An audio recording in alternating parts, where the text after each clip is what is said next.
Thank you for coming. Thank you so much for having me. Oh, definitely. When you came in, you started talking about cars, I love cars. and my eyes just lit up. So what did you just get? I just got, like, I've always liked sports cars, but I'm a mom, so I had to get like a really like The mom sport the car. mom cars, and I just got a BMW X4 M series. Ooh. So yeah, it has a little bit of power behind it. Oh my God, that's so beautiful. Yeah. What color is it? It's white. White? How about the interior? Cream. Ooh, Yeah, it's nice. very bougie. I have the M8. Yeah, But, I'm real jealous. Like, the next car I was looking at, I don't know if I'm gonna get it, but it's an X6M comp. Okay, see, and I want the comp too. Like, So sick. So the car that I had before was a Audi Q7 S line. Oh, okay. So I always kind of like the SUVs as long as they were like sporty, and the X6 was like at the top of my list, but it just didn't work out for me. It's just been crazy right now. Yeah. You know, I think it's probably up what 20, 30 grand, something like that. And shit, that car is already like 150. Yeah. So, but actually, when I got in both of them, it was pretty much the same thing inside. There was really not much of a difference of the interior. It was mostly the only difference with the exterior, like the size. Gotcha. Yeah. So it's a little bigger. Yeah. But it fits perfect. Like, it has everything. It does everything I need it to do. I like it, but I do definitely. I'm still have my eye on the competition too. Definitely the X4 competition. That's next. I was never even into BMWs before, and then my wife, she worked at Rusnak BMW in Thousand Oaks. Okay. Yeah, and even when she worked there, she would always tell me about BMWs, and I'm like, nah, I don't like that. I don't like that. And then it was time for me to buy a new car, and she's like, just come check it out. So I went and I checked out. It was the M4, and this was 2017. And right when I saw it, like 2 hours later, I left with it. I didn't see myself into BMW either. I really liked Audi, and then I knew that if I was going to get out of an Audi, it was going to be like a Porsche. And then Kia started making cars like the Porsche. I was like, fuck that. I'm not getting a Porsche anymore. And then it just started becoming like a little bit more, everybody has Porsche. Yeah. And for me, it just didn't make sense. And the BMW was cute. Sporty. It was definitely more my personality. Well, it's ultimate driving machine. For sure. I love BMWs. I'm really happy with it. Yeah. The Audis are nice too. We actually just got my wife a new car. We've liked it. Well, we like a Urus. Okay. And then we like the RS Q8. And then I start to see like this Volkswagen around, the Atlas. And I'm like, dude, why does that car look like that car and that car? So my buddy, he's in the Volkswagen. He's like, oh, it's the same. Yeah. It's the same chassis. Well, Audi, Porsche, Volkswagen, they're pretty much the same. Yeah. Same bodies. Yeah. So my wife actually liked that car. So it was probably like a week or so ago. We got her the new Atlas, the Cross Sport. So it has kind of the slant in the back. Kind of like my BMW then. Yeah, exactly. Just like it has a nice, cute little sporty look to it. Yeah, we love it. And then we just got it tinted at Audio Tint Lab, like right around the block. Yeah, I can't be in a fishbowl. Sorry. No, right? Can't. Man, we so she had a Honda HRV before, and that was all tinted. And then we got the Atlas, and we just got it tinted, so we've had it for maybe a week and a half or so with no tint. And my poor daughter, she's like, the sun's on her eyes. Oh, see, me and my daughter, like, because we like to dance, we like to sing, and then we're just sitting there and everybody's just staring at you. But it was odd. But yeah, I think I went like 2 weeks without my windows being tinted at first. So you have two babies? I have two, 12-year-old son and a 5-year-old girl. Your son is so cool. He is. Devin is probably one of like the most mellow, swaggiest 12-year-olds I know. He's a great kid. I remember when you guys had the sneaker convention. So we went over there and we set up a little table. And I remember when I was a kid, I would go around to, like, my uncle used to take me to Hot Wheel conventions, and I would walk around and people would like give me stickers or whatever, and I loved it. So when I seen him walking around, I said, "Hey, bro, come here." I just kept giving him stuff. That's where all the stickers came from. Yeah, so Devin is my pride and joy. Devin, Devin was born with some like developmental delays and physical disabilities. So Devin is like very near and dear to me. So just like I'm sure your wife knows with her son, there's just something about a mother and a son For bond. sure. But Devin and I, like, I think my love for him and my overprotective like mom instinct is like 10 times worse, because he just is so special to me that anybody even looks at him wrong, I'm just like, don't turn. It's something that nobody can understand. Nobody can understand it. I think for a long time it was hard for me because I have a brother with a disability, and even though what they both have is the same, it's not hereditary. It just was more genetics on me and my mom. So it was more of like we didn't really take care of ourselves during pregnancy, so we got like really overweight, and we just didn't do the prenatal care that we were supposed to do, I guess, and just like the overeating, and so we had really horrible labors. So Devin got too big during labor and caused some complications, and they couldn't get him out like fast enough. I had to go an emergency C-section. I wasn't dilating. They had me like on so many medications, and so that played a huge role in like the amount of oxygen he was getting. And that's exactly the same thing that happened to my brother. So even though the disability itself isn't hereditary, it was more like mine and my mom's probably bad habits of just like eating and not exercising and just really not taking care of ourselves. So looking back at it now with hindsight 2020, do you see where all of those like lifestyle choices came from? Yeah, for sure. Now, well, definitely when I got pregnant with my daughter, by that time, I was a lot healthier. I was in the gym more. I just had better eating habits. That my kids are 7 years apart. But my mom, she got diagnosed with diabetes pretty early. I want to say like her early 40s. And then she had like just a lot of other medical issues that I just knew like if I didn't take care of myself that I would be headed in that direction. So that's what initially got me like in the gym and eating better and having like better habits. So yeah, back then I think I just was like so used to being athletic in high school and just young that you get caught up in like, I'm not going to gain weight, or no, I could eat that. Like, so when I got pregnant with my son, I literally was eating for two people, like literally for two people. Like the weekend that I went into labor, I'll never forget it. Like me and Troy and Brandon, we were at Baskin Robbins, we were at Magnolia Barbecue. Like we did everything in like a 24-hour period. And then I just remember like feeling miserable. And then I went into labor because I'm like, nobody told me to eat that much food. On top of like it was horrible. It was a horrible experience. That pregnancy was pretty rough on me. And then after he was born and knowing that he was going to have some issues, it was rough. It was rough for us for the first couple of years, but yeah, here we are. Well, he's definitely a dope. great kid. Yeah. I like to just see his excitement. Oh, yeah. Devin is like the life. And I think that's one of the things once I got past the denial stage of like what, his future was going to look like for us. I also just started looking at like, I'm going to forever have like an innocent, just happy-go-lucky, child. I'm always going to have that person who just reminds me of how like sweet life is. For sure. And you see that in him. He walks into a room and he just owns it. Like he's just so like filled with just joy. I don't know how to explain it. You won't know until you meet him. It's contagious. Oh, for sure. And that's why I like to do things like that, because these kids they're just so innocent, man. Yeah, for sure. They're just so innocent, and this such a small thing can just bring so much joy to them. It's hard. Like I said, I get really sensitive when it comes to him, but I think as he gets older, even like starting the 6th grade has been really a different transition for us, new school. So a lot of kids don't know him. The staff doesn't know him. So he's kind of left unprotected, where he's more vulnerable to like bullying. Yeah.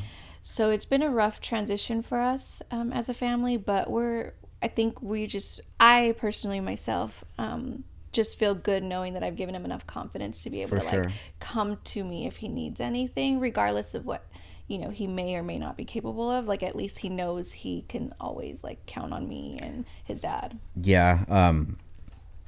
That's definitely how my wife is with my son. That's a pride and joy. And I look at her and I say, you're the number one person for all of us. Nobody, we don't have that, even though I'm the dad, like they look to mom, of course, and I look to mom. So there's so much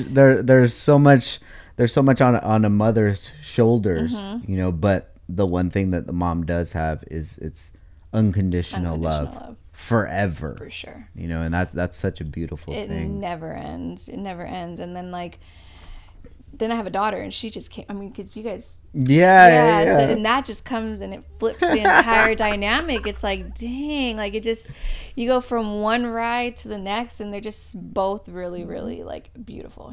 Like I enjoy life differently with her, and I didn't really necessarily get the opportunity with Devin, and so I'm just seeing life from two totally different perspectives now. So for sure, really, really cool. I can definitely agree with that because I was even telling my wife, I was like, I don't have any woman in me. I'm never having a daughter. Oh man! And then when we had the gender reveal, and I'm like, oh, okay, it's all right, it'll be cool.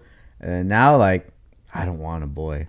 I don't. I have my boy, and that's it. Have you gotten nail polish and makeup put on you? Not yet. Okay. Not yet. It's coming. She's still young, but if she wants to play, let's play, dude. Whatever she wants to do. Girls are fun. It's a lot of work, but they're fun. Yeah. It definitely. I mean, it's all a lot of work. I feel that the way that people talk about having kids before I did was so negative. It really can be. Everything was, oh well, I hope you like not having sleep.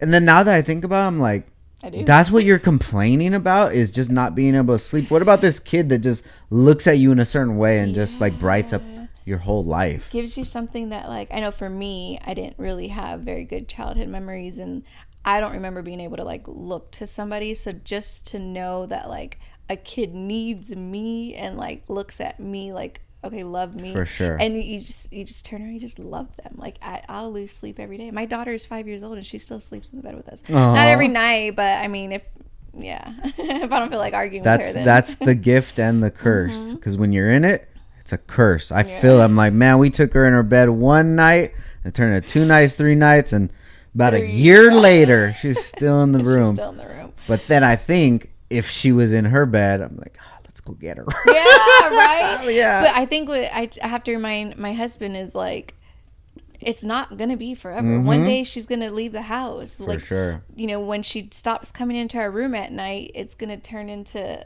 more independence and less us. And so I just definitely try to embrace every moment I can with both my kids. Yeah. You look at parenting a lot different. Oh, I definitely do. I do. Although my family definitely tried their hardest, there's a lot of things that I wish that we would have grown up differently.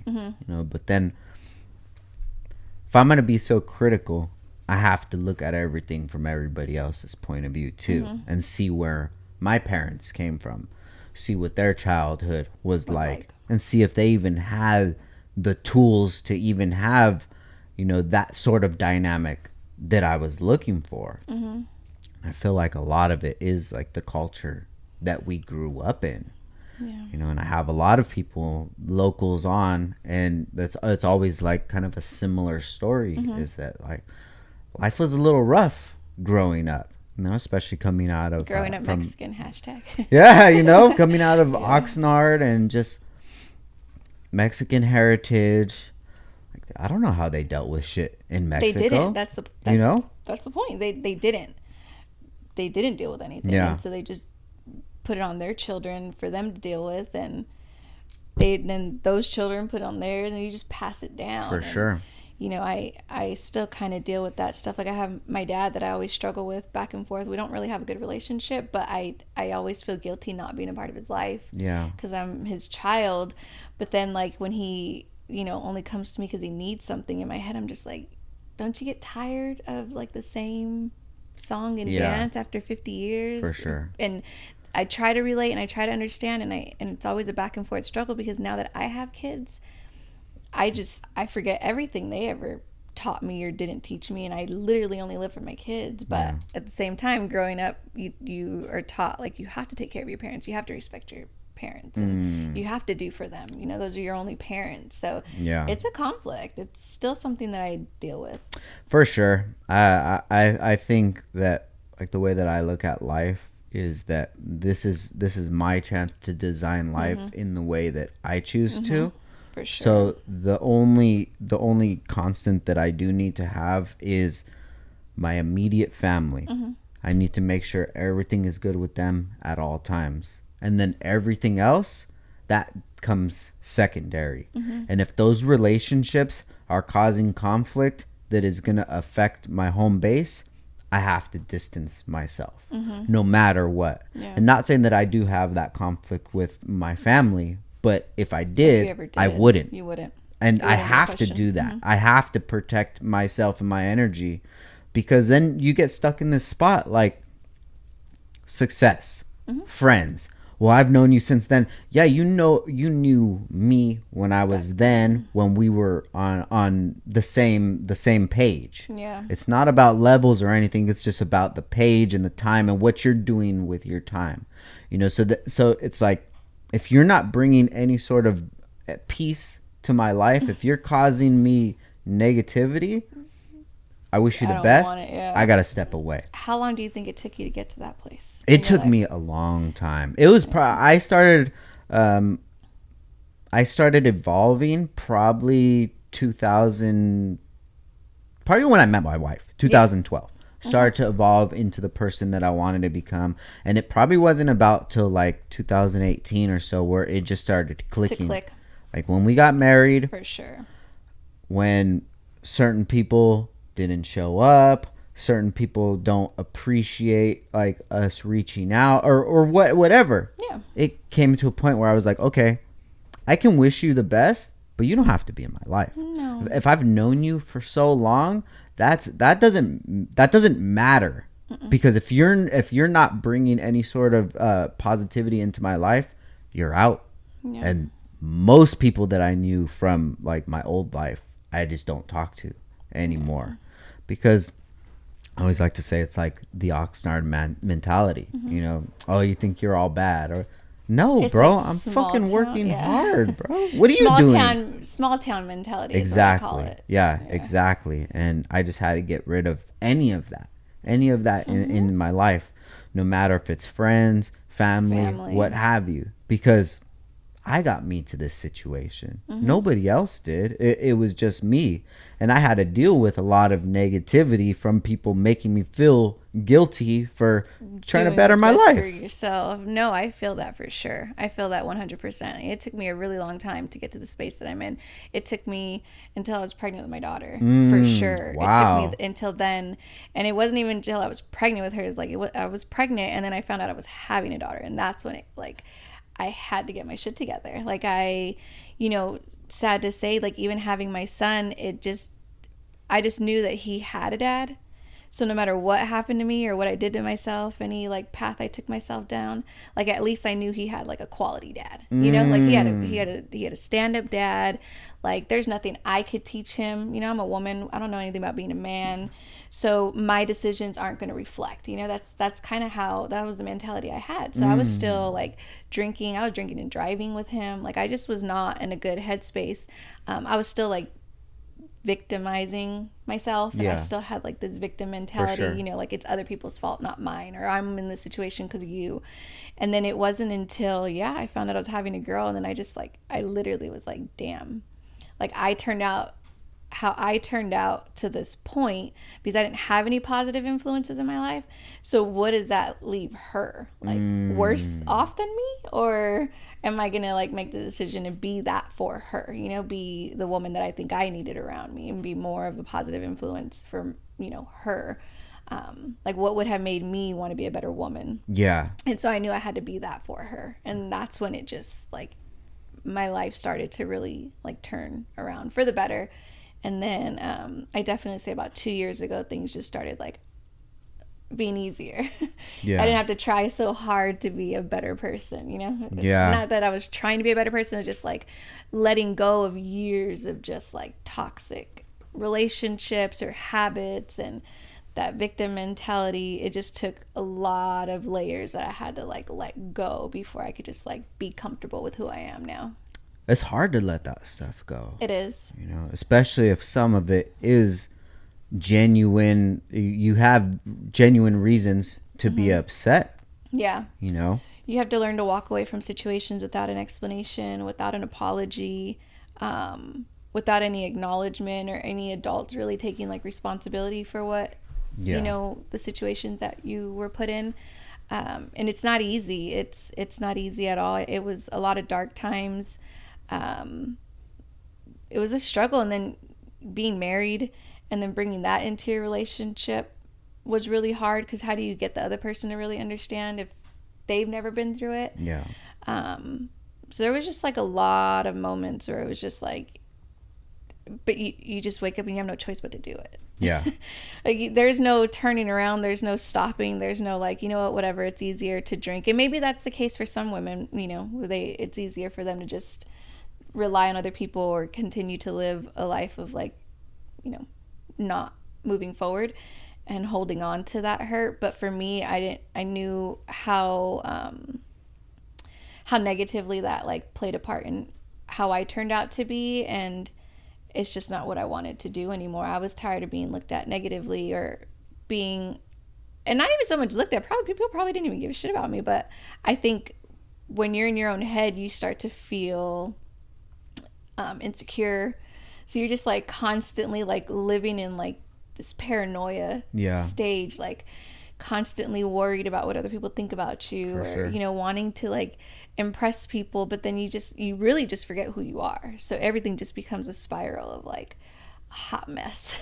Yeah. And when you're covering everything up with alcohol, it makes it so hard. It makes it way worse. That's a problem in its own. That's one of the only drugs that if you get off of it cold turkey, you could die. And it's a long, hard journey to get off of that. Not only just the alcohol, because that's if you're just drinking just to have fun. If you're drinking to cover up things, you're dealing with that. Plus, you're dealing with the shit that you've been covering up for the last 20 years or what have you. You know, and you got to start diving into really dark times that you're trying to forget. You know, pretty much, and you do forget them for a really long time until you're sober and pregnant and wondering how you got to, you know, where you're at. Yeah. Then it's a real hard reality that you have to kind of just look in the mirror and face head on, and make the decision to just be a better person for a human that you don't even know. Did you feel like you had a lot of friends or acquaintances that were in kind of the same shoes as you? So that you had a group that was dealing with the same sort of thing, so it didn't seem that different? No, I think I didn't really have a lot of friends, and I think that had a lot to do with, you know, my patterns. So I had a select, you know, 5-6 friends, and they're still in my life now. But I don't think, and the good thing about us is that we never let one's like life situations affect the other. So anything I was going through, like I had a really hard time like asking people for help or letting people know there was anything wrong with me. So if you saw me out and having a good time, you just knew me as out having a good time. You didn't know that I probably like just came out of a really dark hole of depression. Like you wouldn't know these things about me, like knowing me. I used to keep everything to myself. So anything that I was really going through, my friends didn't really know, and I was always the one to be there for them. So anything they may have been going through, like I just was able to let go of who I am, because I just wanted to be there for other people. Like I've always felt the need to want to like help people, but I also never took a good look at myself. Like I would say things and people would always come to me for help, and like I couldn't take that same advice. I wasn't ready to. Do you feel like you were that person for other people because you didn't want other people to feel like the way that you were feeling? Yeah, definitely. I think I've always felt like I just needed to take care of people. One, to feel better about myself, to feel needed, to feel cared for, to feel like I had a purpose. Yeah. Because I didn't get that, but I also looked for, you know, that type of attention in the wrong places too, like being in abusive relationships. Like, I come from a family of like only women. And they are definitely like the strong head of the household, like take care of the men.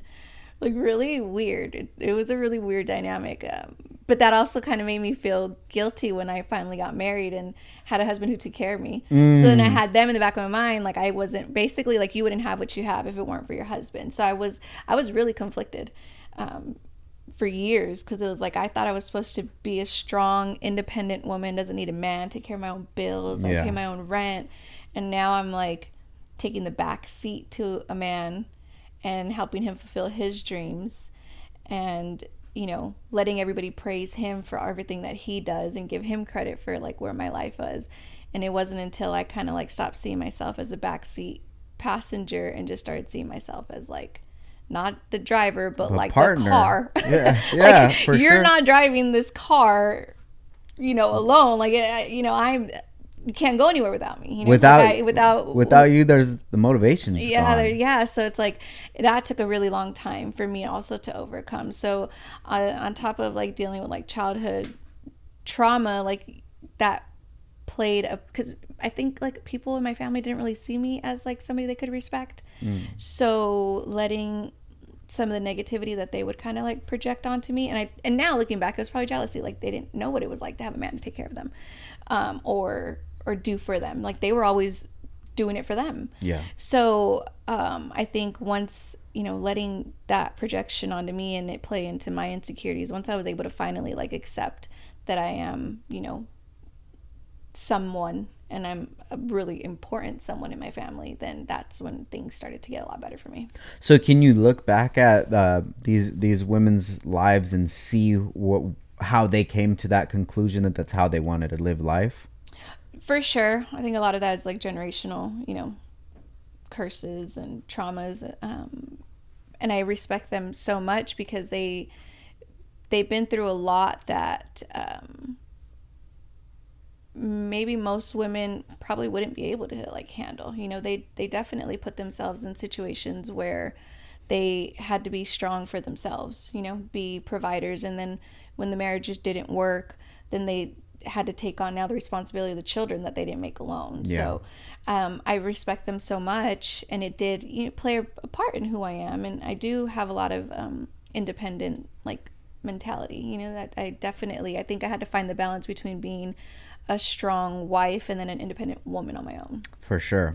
So I definitely give them credit for that. And I wish that they, you know, now in their current lives, like just continue to be the strong woman that they are and the leaders that they can be. Just, I think for me, moving forward, I think I want to teach my daughter, like, you can be both. Yeah. You could be soft and you can be hard, but don't ever be so hard that you push everybody around you away.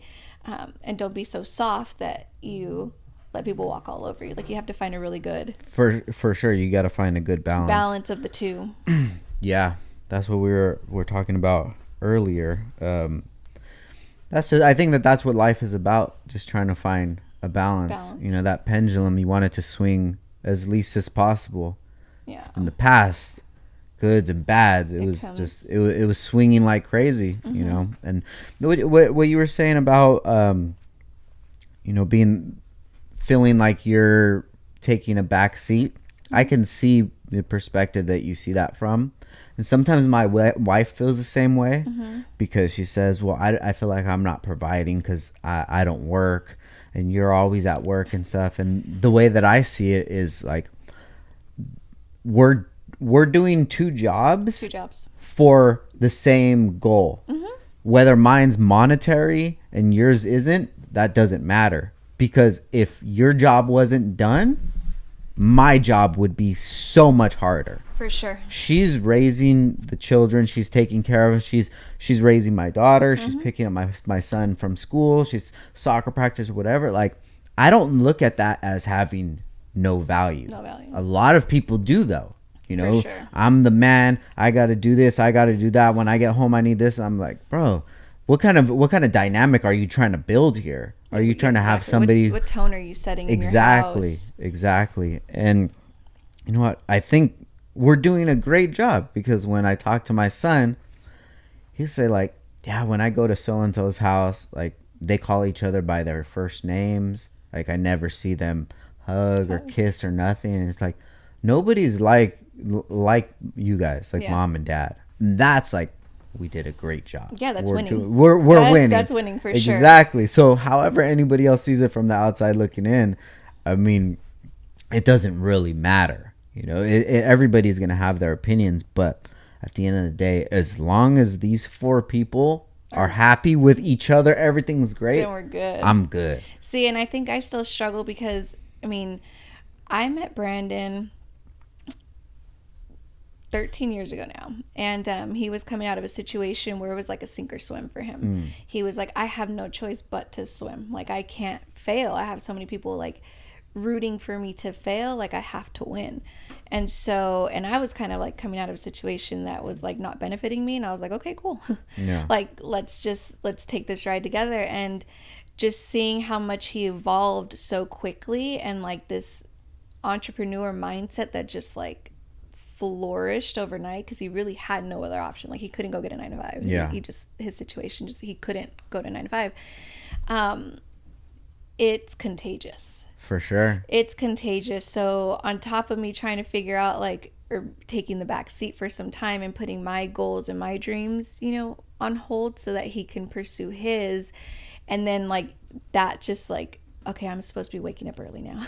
I need to be thinking of a business plan. Like, then it just started to like, again, it's contagious. So it came on to me. Like, I felt like I had to do these things too, but then I constantly have to kind of remind myself like, no, but I'm not Brandon. Like, we're not the same person. We don't do things the same. I could never do the things that I probably wouldn't be able to accomplish half of what he accomplished as quickly as he did, just because I don't think I'm mentally strong enough for that. So, but I also know like it takes a really strong person to raise a child with disabilities, and for sure, you know, like it's just like, so we all like we just struggle, I think, internally more. I do, not we, with making sure that I know that I am enough. Yeah. I'm always going to be enough. But then I also have this really strong, independent side of me who wants to be a businesswoman. Like, that's just all I want to do is like work. I want to work all the time. I want to be a provider for my children. I don't necessarily want to be a provider like, you know, the house. Brandon has that. My husband has that. Like, we're good. We're solid on that end. It's just more like vacations and just giving my kids a life that like a more independent life, you know? Yeah. So they don't have to really worry about that or struggle, and they can be in activities all the time. Or so my need to be a businesswoman is just as strong as Brandon's. It just manifests itself differently. Well, his focus has been on that for a long time. For sure. And it's a skill. It's like any other skill. And if you feed it, it just keeps growing. So somebody who hadn't been feeding it for that long, you look at that and you're like, I could never be to that. But you can. And you'll know this within the next 10 years. You'll see where you're at. Yeah. And it's just, you just keep getting better and better and better. And the way that his energy is contagious, it's contagious in a good way. In the past, maybe there's relationships, friendships, or whatever I know I had that were contagious in a bad way. So once you start to realize that, and realize that this is the energy that I want to have around me, that's not the energy, then everything starts changing. And it's going to change for the rest of your life. So you're going to be able to uncover things that you never even thought that you could do. Yeah. No, I should like backtrack a little bit. I like 7-8 years ago, I did open a business. Brandon was like, we weren't in a situation where I could work full time. It just wasn't going to be like beneficial for us with Devin having like his doctor's appointments. He had heart surgery. Like, it just wasn't going to, it wasn't in me to work a 9-to-5. It just didn't work. So he opened up a hair salon for me, and I went back to cosmetology school, got my license, and ran a hair salon. But it wasn't like, for me, it wasn't what I wanted. It wasn't my goal. It wasn't my dream. It was kind of like handed to me, is how I always looked at it. But then over the years, I just learned to love the entrepreneurship. Like, I loved being able to be in charge of what I make, my schedule, who I interact with, and things like that. And that is what's manifested into me now, like getting into real estate. So I definitely, it was contagious, but I had to find my own like dream and goal and value. And so as much as I loved cosmetology and the networking and the people that I met and like how much I grew as a woman throughout that industry, I definitely am like so ready to, like you said, kind of like let certain things go and just transition into real estate. I felt like with cosmetology there was a lot of things that just didn't serve me anymore as far as like conversations went. Cosmetology is an amazing industry, obviously, you know, it's $1 billion industry, but it's a very shallow industry. Like it's, if you're feeding people's like egos, for sure, you know, they feel like they have to look a type of way to feel a type of way. And although when you look good you feel good, yes, but then it's still like there's something. I see so many women that come in and they look good, but it's like a momentary type of a deal, you know, like so it's like for a moment. 7 years ago. Okay, so you're probably right around the time when like the beauty community on like YouTube and stuff is pretty crazy. It was nice. It was good. It was very lucrative. I mean, it will be. I mean, for sure. Yeah, 'cause my wife was into that a lot. She would go to like the makeup conventions and things like that. And me being an entrepreneur, that's how I would look at it, through all those lenses. So sometimes I would watch those YouTube videos and such, and then I would be like, man, this is a very negative community. It is. Oh my God. It is. And so I think once, you know, I told you, once I got pregnant with my daughter, and then it's just a couple years ago, things just started to like really click for me where I could really be myself. I just, and the older I got, I told you I'm 37. So the older I got in this industry, it was kind of like, some of these conversations and some of these people just don't serve me anymore. Like these one-ended conversations just don't give me purpose. Like they don't make me feel good. And you find yourself manifesting a lot more negativity because you just saw 6, 7, 8 clients in a day and they're talking about their problems, and you take that home with you. And then you start to like repeat your problems because you want to relate to people.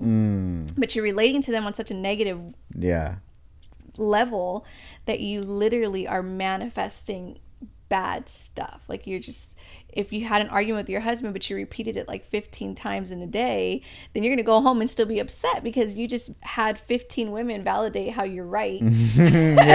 Because they're going through the same thing, you know. So it's like eventually that started to really get old for me too. I just got really like, I started to I felt myself going back into a shell of like just wanting to stay quiet.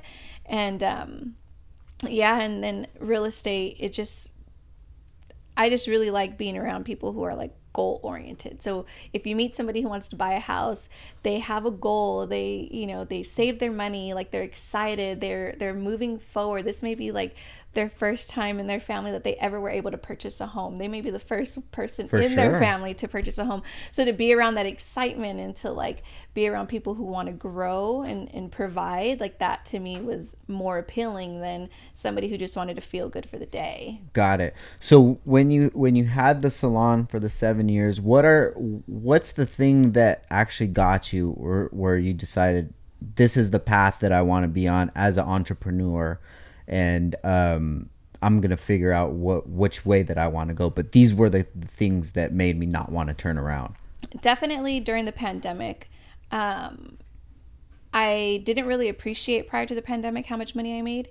And when the pandemic happened and Brandon's barbershop got like completely shut down, he tried so hard to keep it open, and he got fined he got like 2 letters to get fined, like 2 or 3 times maybe. And so I was able to still kind of go to work, and I was making more money than he was by the hour. So, you know, Brandon makes money because of all the barbers he has. I was bringing in pretty much what he would make daily, but I was making it in like 2-3 hours. And I never appreciated it because I just thought I was just going to work, and I spent my money the way I spent my money. And so when I was actually able to see that I could help my family and that I was more valuable, that's when I was like, okay, I can do a whole lot more than just lashes and hair. Like I am way more powerful than just lashes and hair. And then I started to see more like at home lash artists, and like it made me feel like now I'm going to be stepping into a different ball game of like cosmetologists and lash artists. But that's not my first love. I think making money and being able to like run a business is really what I love to do. It just, cosmetology wasn't where I wanted to be.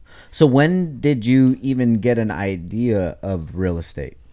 When we sold, okay, so we bought a house about 5 years ago. And that one I didn't really have a lot of say in. I just didn't. It was our first house. It was quick, so it wasn't really that fun for me. It was kind of fed into my insecurities a little bit more because Brandon was already set. Like, he knew what he wanted to do, and he was saving money. He had his credit up, like everything. And I was still like, woe is me. I'm a victim. Let me go drink. You know what I mean? Like, I was kind of, this was before I was pregnant with my daughter. And so but he wasn't going to let anybody like stop him, you know? And so when we bought that house, it was kind of like, damn, like, I don't really know what's going on. I don't even know what our mortgage, I don't even know what our interest rate is. Like, I just made it fed more into my insecurities. So when we decided to sell that house, and I had like pretty much full say in the second process, it was so much fun. It was so much fun. Everything was fun about it. It was, I mean, just listing the house, shopping for the house, of course, like really knowing the market.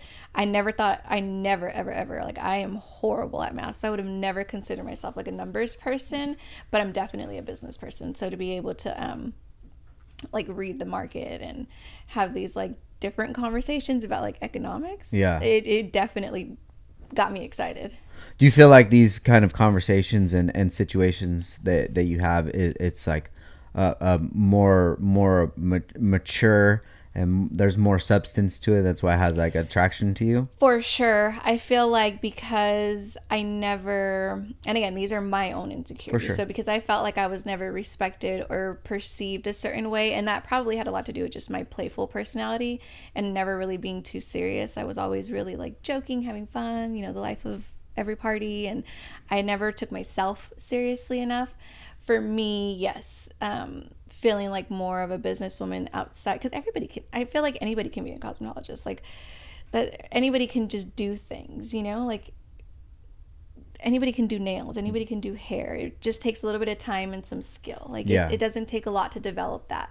It takes a real dedicated and consistent person to really build a business that you know nothing about. Yeah. You know, I had kind of a foot in with branding, like kind of opening the door for me in cosmetology. I knew people, and it wasn't really hard. But transitioning from one career to another and having that like dedication and structure is a lot harder than people really.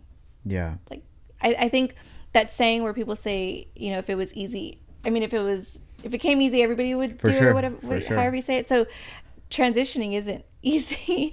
And then trying to reestablish yourself as a different kind of businesswoman is a challenge, and I like that. Do you feel like it was hard to invent yourself, or maybe reintroduce yourself to people without them kind of holding on to the old memories of you? No, not today. Definitely not. Maybe a few years ago, I would have been a little bit more insecure about that. But I think today it's kind of like, if you don't want to take me serious, then I'm not offended by that, because anything that you feel about me, if I had a part in that, then I apologize. But if you can't let it go, then that's just not something I really want to like entertain either. You know, I don't really feel like I need to entertain or explain myself to anybody. If you didn't know me well enough to know that I didn't have bad intentions, and that's more like a between you and God type of thing. That's really like, that's nothing to do with me anymore, you know? Like, if you don't like something about me, then it's not my problem. Yeah, I feel you. I like that, what you said about, like, you know, kind of taking some accountability, because if you feel a certain way about me, maybe that's how I made you feel at that time. But I'm not that person anymore. It was about pandemic time, you know, when those apps were going around where you could just like FaceTime with mad people and stuff. Yeah, so WhatsApp. Yeah, so I FaceTime with some buddies that like I had back in the day. I just we never would catch up because we're all busy with life. So now life slowed down. I'm like, hey, let's FaceTime. And one of the buddy that I used to live with before, like right at the beginning of when I started my business and barely when things were bubbling at that time, he had his own place. He had a good job. He bought his own place and I was renting a spot from him. All right. So fast forward to maybe like 2020. So maybe like, 8 years later or what have you. And we're on there and he's like, yeah, I want to talk to you. I don't want to talk to Downstar. And I'm like, okay, what do you mean by that? He's like, yeah, I want to talk to, and I'm like, no, you want to talk to the dude that used to rent from you so you can feel like the man in this convo and I could be that guy when I was a lot insecure. I didn't have anything going for me. You want me to be that guy? You don't know me anymore, bro. Yeah. Like you might have some memories that we share together or what have you, but if we haven't spoken in the last 2 years, you don't know who I am anymore. And it's like people, they hold on to that old person because they don't want to accept that maybe you've leveled up. Maybe you focused on something and that thing that you focused on got you further ahead. And it's I tell people now, like, man, I'm forever evolving. So if there's something that I did a year ago and you're like, oh yeah, but you said this, I'm like, yeah, I probably did say that because at that time my mentality was this. At that time, you can't hold me to anything. I'm forever changing, and people who don't, they just can't get that. But see, I think that's where that word change is what really throws people off. Like, oh, you changed. So when people say that to you, it's automatically perceived as a negative thing. Oh, you changed. Like, that's like everyday thing. You change your shoes, you change your clothes. It's kind of like something you throw away. Like, you're just, that's not important, like, but when you look at it as like you're just reinventing yourself is really beautiful because it means you've accepted who you are, where you've come from, and that there may be things that you need to let go so you could be better.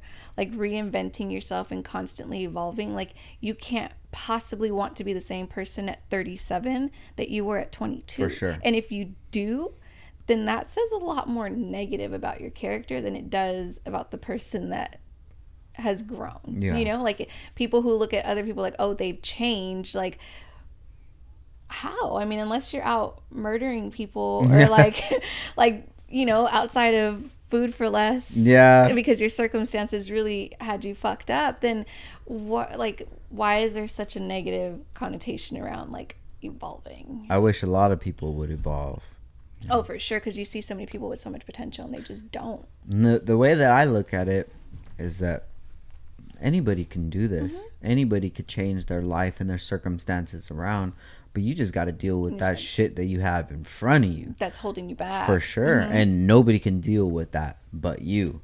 So you have to make that conscious decision that this is the life changes that I'm going to make. And I'm finally going to deal with these issues that I've been covering up with drugs and alcohol and ego and pride or whatever it is. Because once you get past that, then you're like, okay, cool. Everything's behind me. Now everything in front of me, this is all my control. And a lot of that is accountability. People don't like to be accountable because it means that they were wrong. I'll take accountability over apologies like any day. For sure. I feel like apologies are just so empty. And if you don't know what you're apologizing for, then there's never going to be like real like change.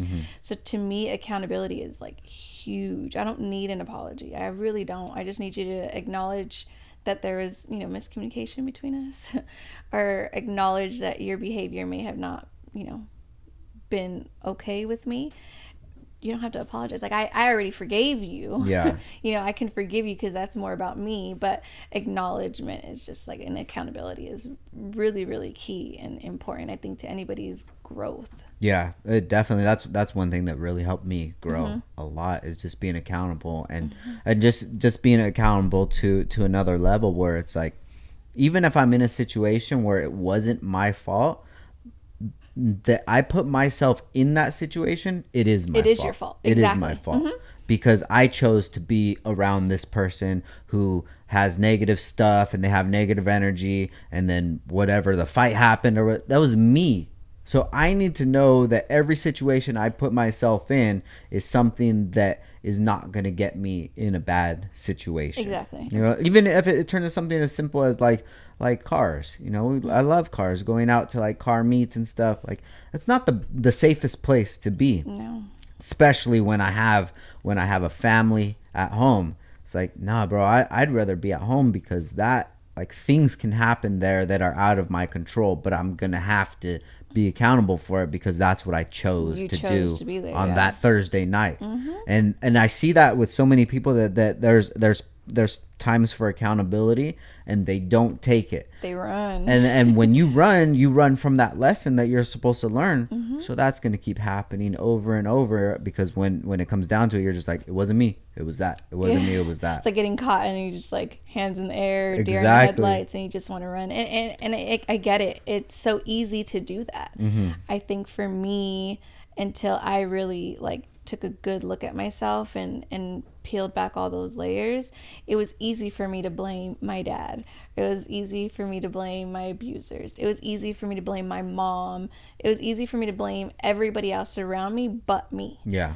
I don't completely, like, I had to get to a point in therapy, and not everybody goes to therapy, but acknowledging that, like, even though those people hurt me, I wasn't responsible for that, but I was responsible for like what I carried on, you know, how I decided to like move after some of those actions. Granted, I mean, I was young. I had a lot of trauma between the ages of 13 and 19.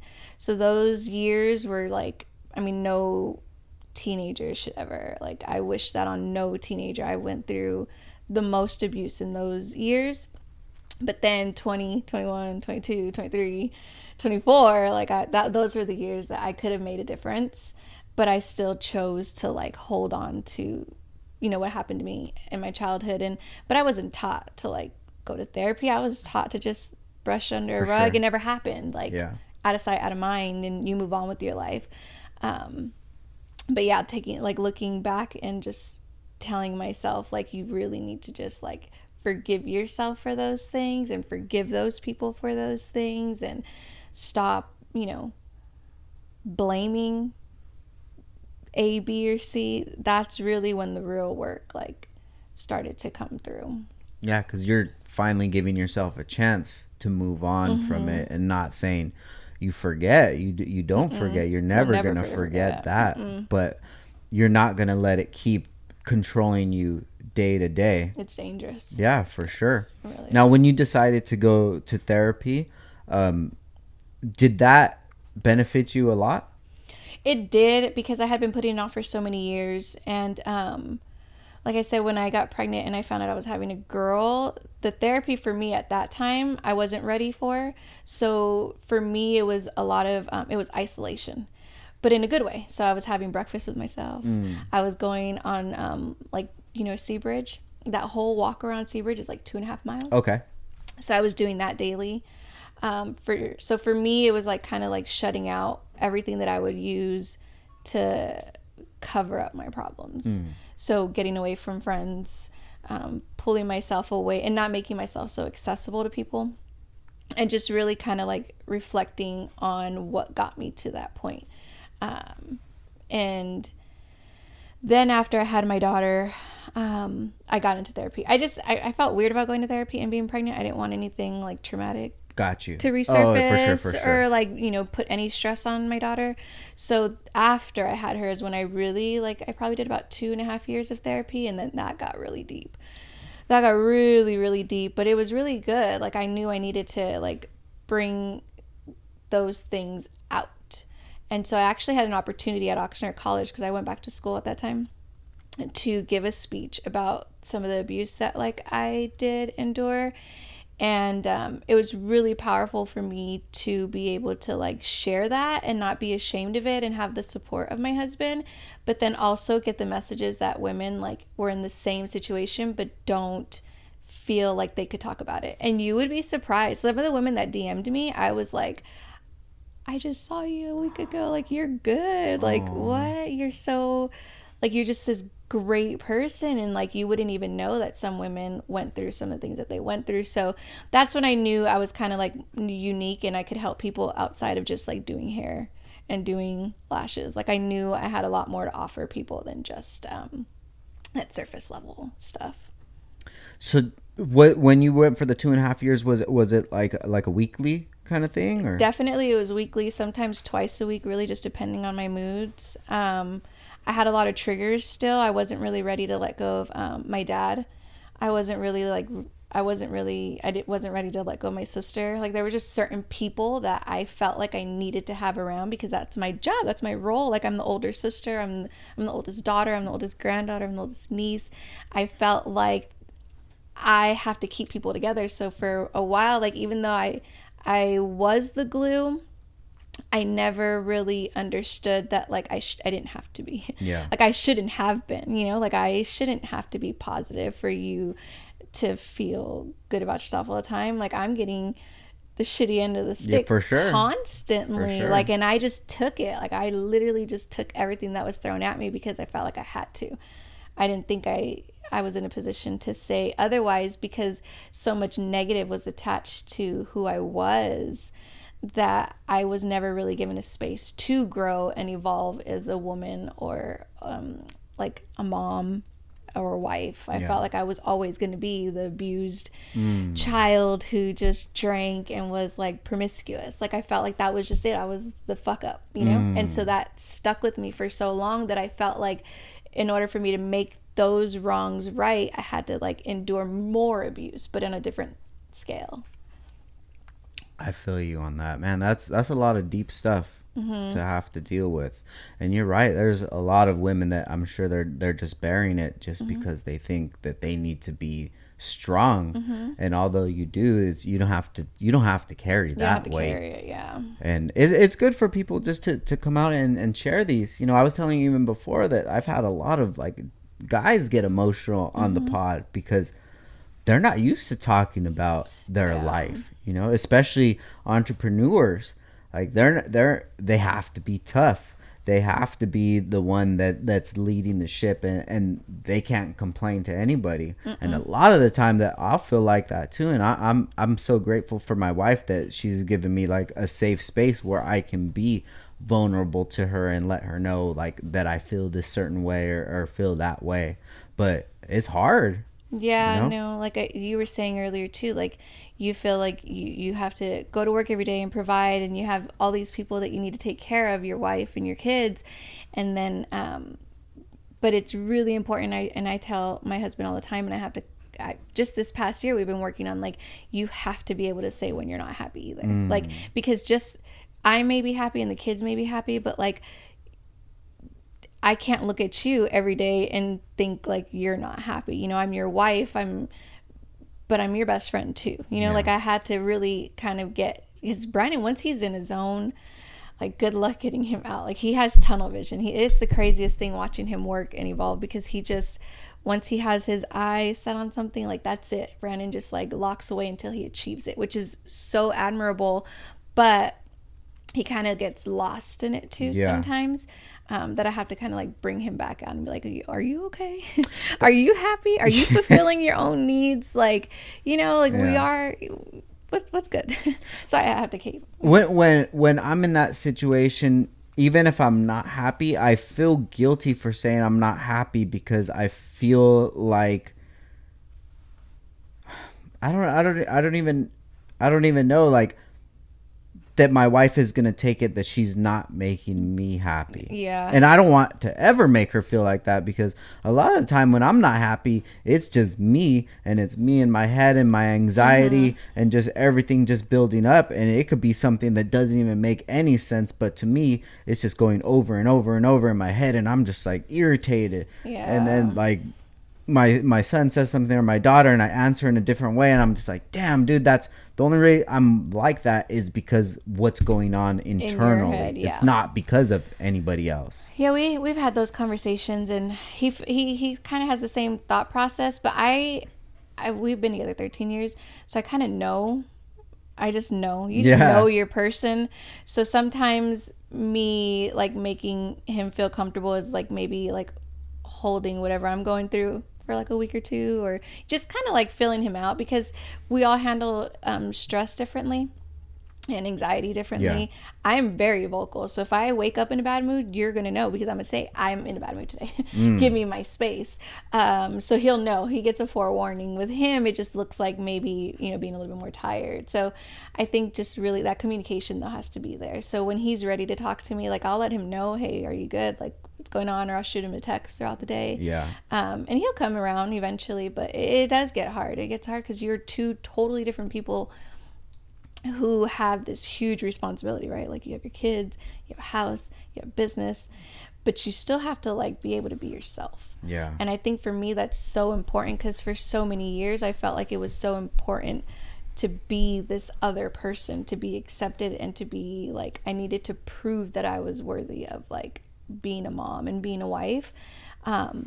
That I really lost who I was. And so now over the past couple of years, like, no, it's more important for me now to be an individual. Yeah. And so I stress that to him too. Like, it's okay for you to be yourself. Like, you don't always have to be the husband and the family man and the dad, but we just have to really be able to come together and balance that out for each other.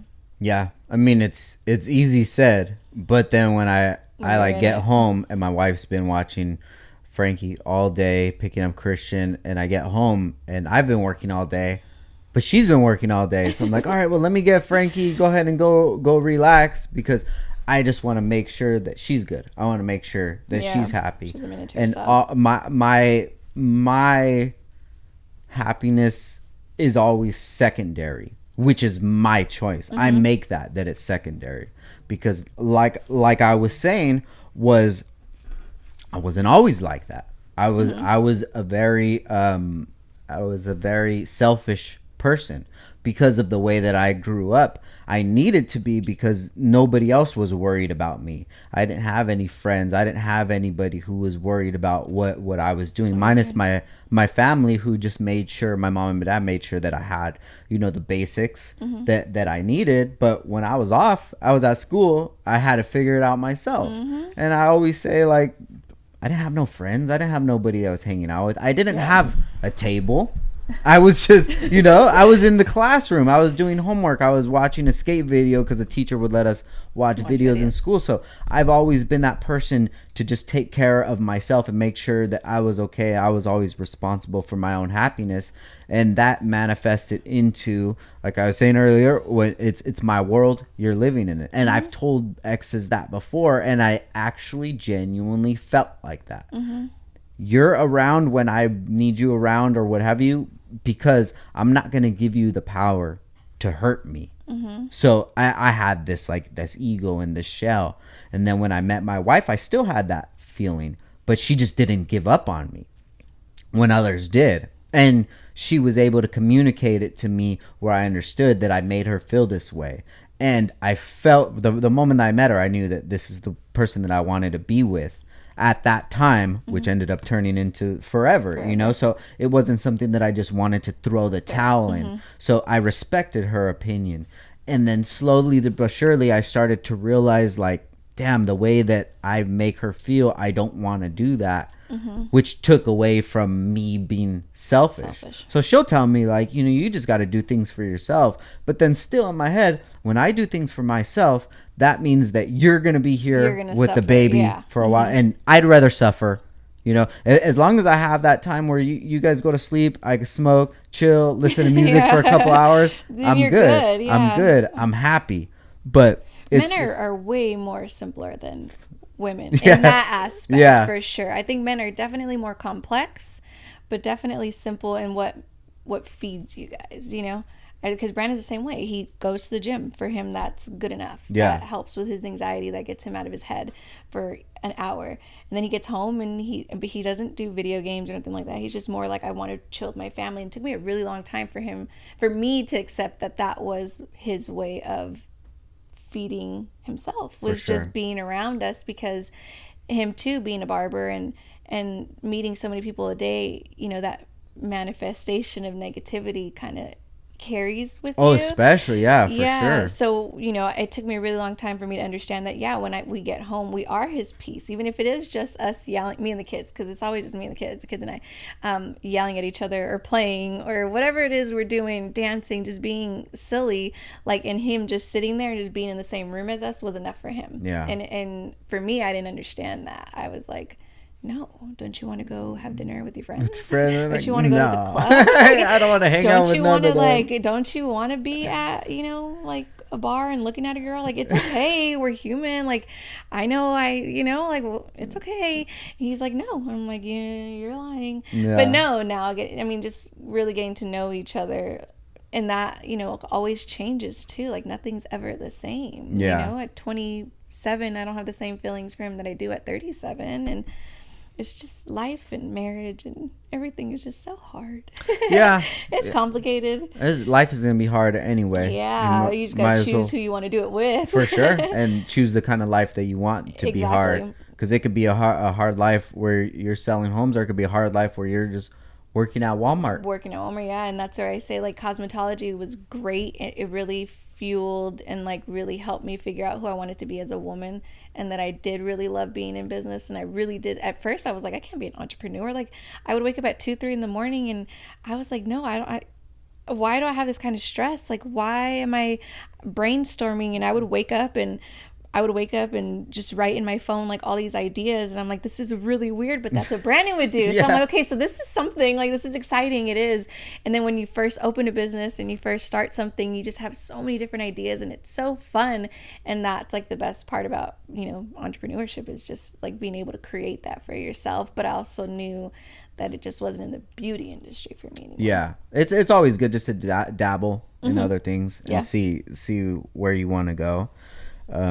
I mean, we pretty much lucked out with Downstar. It was like right place, right time thing. But I'm not passionate about nuts and bolts. Really? No. The more of what it represents. Yeah. So how I feel about the product we offer is it gives people the creativity to customize their car in whichever way that they see fit. You know, and that goes to who I am as a person. Is I'm a creative, whatever it is, creating content, creating a product. Like, I look at everything as art, you know. So what Downstar is giving me is the opportunity to, you know, plant seeds in different areas and see what comes up, you know. And I think that's the best part of entrepreneurship is you really have, like, the power to do whatever you want. To get, like really create your own path in any which direction. Like, there's no rules in entrepreneurship. And I liked having the structure of, like, corporate world, but I also like my freedom. So I feel like with real estate, aside from, you know, just being able to help people and being in different, like, in a more positive environment, something that serves me and helps me and makes me want to continue to be better as a woman, just being able to create my own lane and own path for myself is, like, really powerful when you really think about entrepreneurship. It's an amazing thing. It's crazy because, like, people that have grown up in it, like, been doing entrepreneurship, it just seems like second nature. But if you haven't, I can see how this is like, whoa, wait, it's scary. Why do you think that you're allowed to have your own lane? Well, how can you make your own? I'm working my job over here. What makes you so special? My mom is so, like, black and white by the book. She works for the government. Her first thing was like, well, who's going to pay your insurance? How are you going to have a 401k? Like, what? Who's going to do this? And I'm just like, well, don't you get paid time off? And I'm like, no. Like, we have to pay for our own insurance, but that's the beauty of it. Sure. Like, you are in control of everything. I don't have a job that's taking money from me, a job that's telling me how much money I could retire with at the end of 65 years of working. Like, I am in control of that. You know, I say how much I'm going to get when I choose to retire. I can choose when I want to retire depending on how much work I put into my life every day. So definitely. It's great. Yeah, the way that they look at entrepreneur is the way that I look at the traditional person. It's like, okay, you get paid this much. You make this many raises a year. Okay, do the math, and let's do the math for 5 years. This is only as much as you're going to be able to make. However much this is in this 5 years. I can make that in 1 year if I decide to take away from my luxuries, my free time, my days off, discipline, and focus it on this. I can get what you would get in 5 years in 3 months. Yeah. But then you look at me like, oh, how are you doing that? Or what? I work hard. Like, no, it's the mindset. It's not about working hard, because I go down Gonzalez. I see the people at the field. They're working way harder than I am any sort of day. They're waking up earlier than I'm, working harder, but it's not toward any sort of It's goal. For somebody else's goal. It's somebody else's dream. And I think that's what, like, I had to really, embrace, is like, I'm working for me.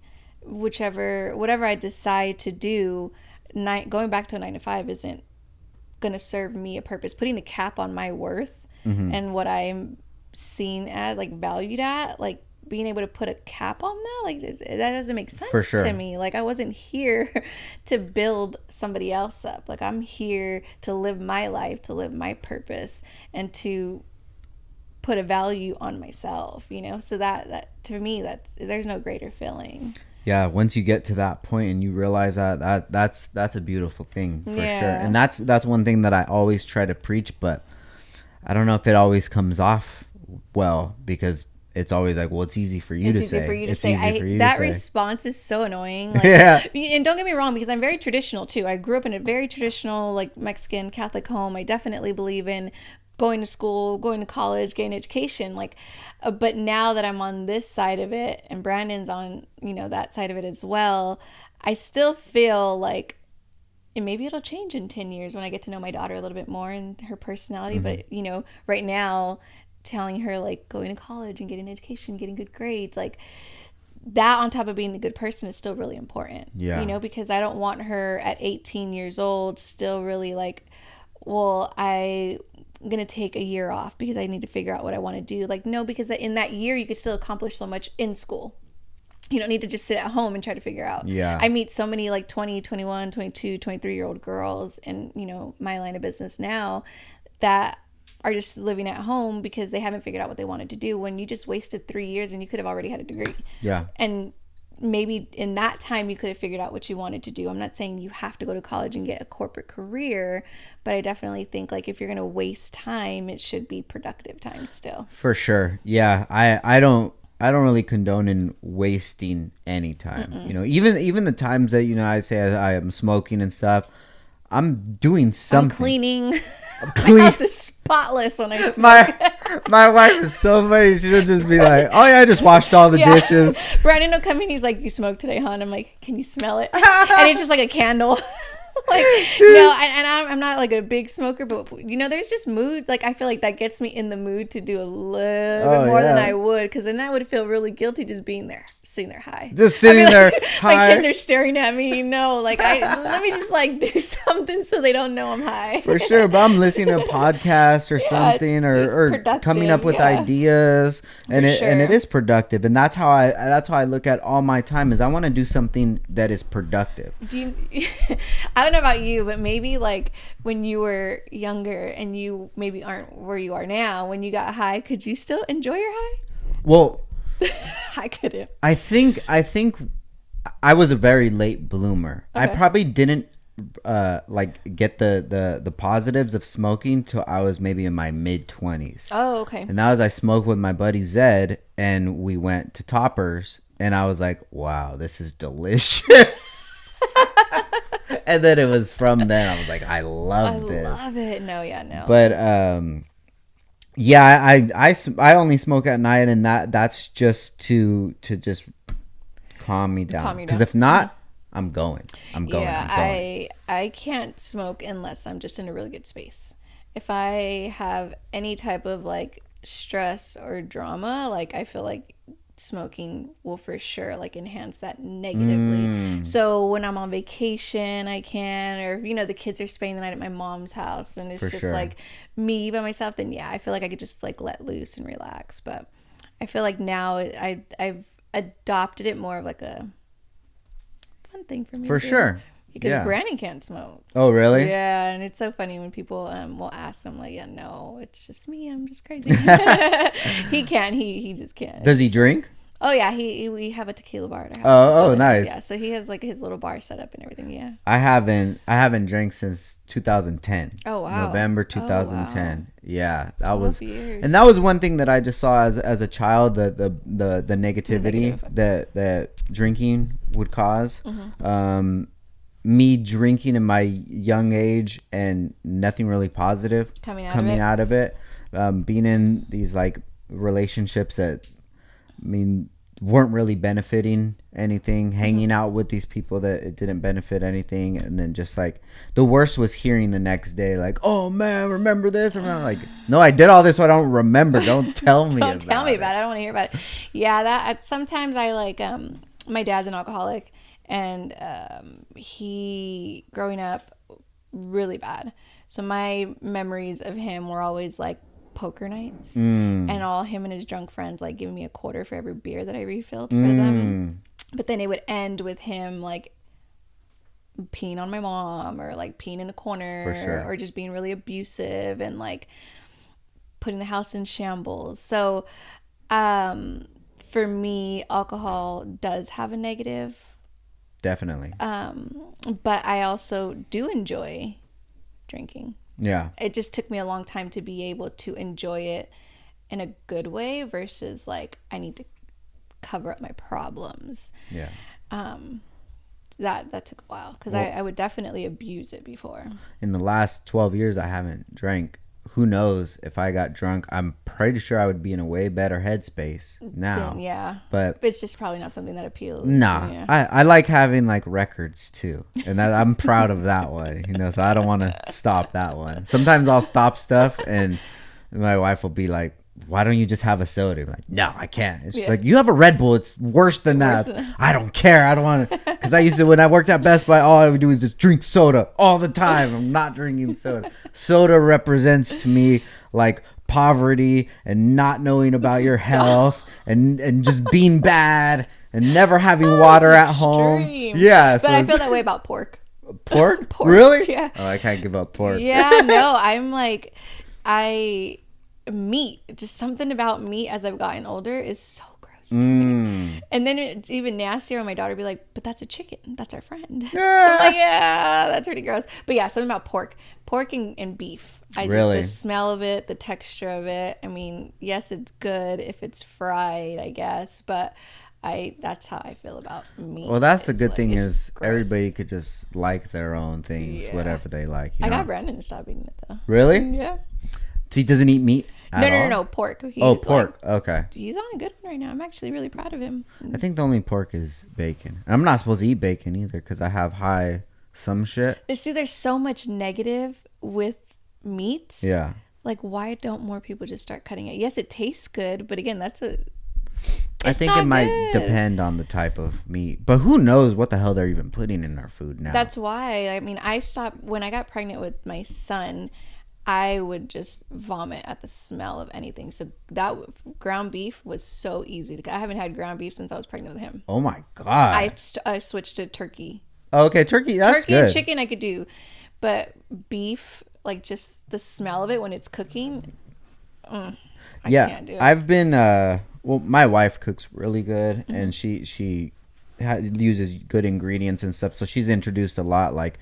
Soy chorizo. Yeah, soy we had regular chorizo not long ago. I'm like, this is disgusting. I'm telling you, once you don't have something for a while, can't remember the last time I had regular milk. Regular milk tastes like so sour and gross to me. It's strange. It's strange, like being an adult. Yeah. Comparing what you grew up on, and now we're like, it's so bad.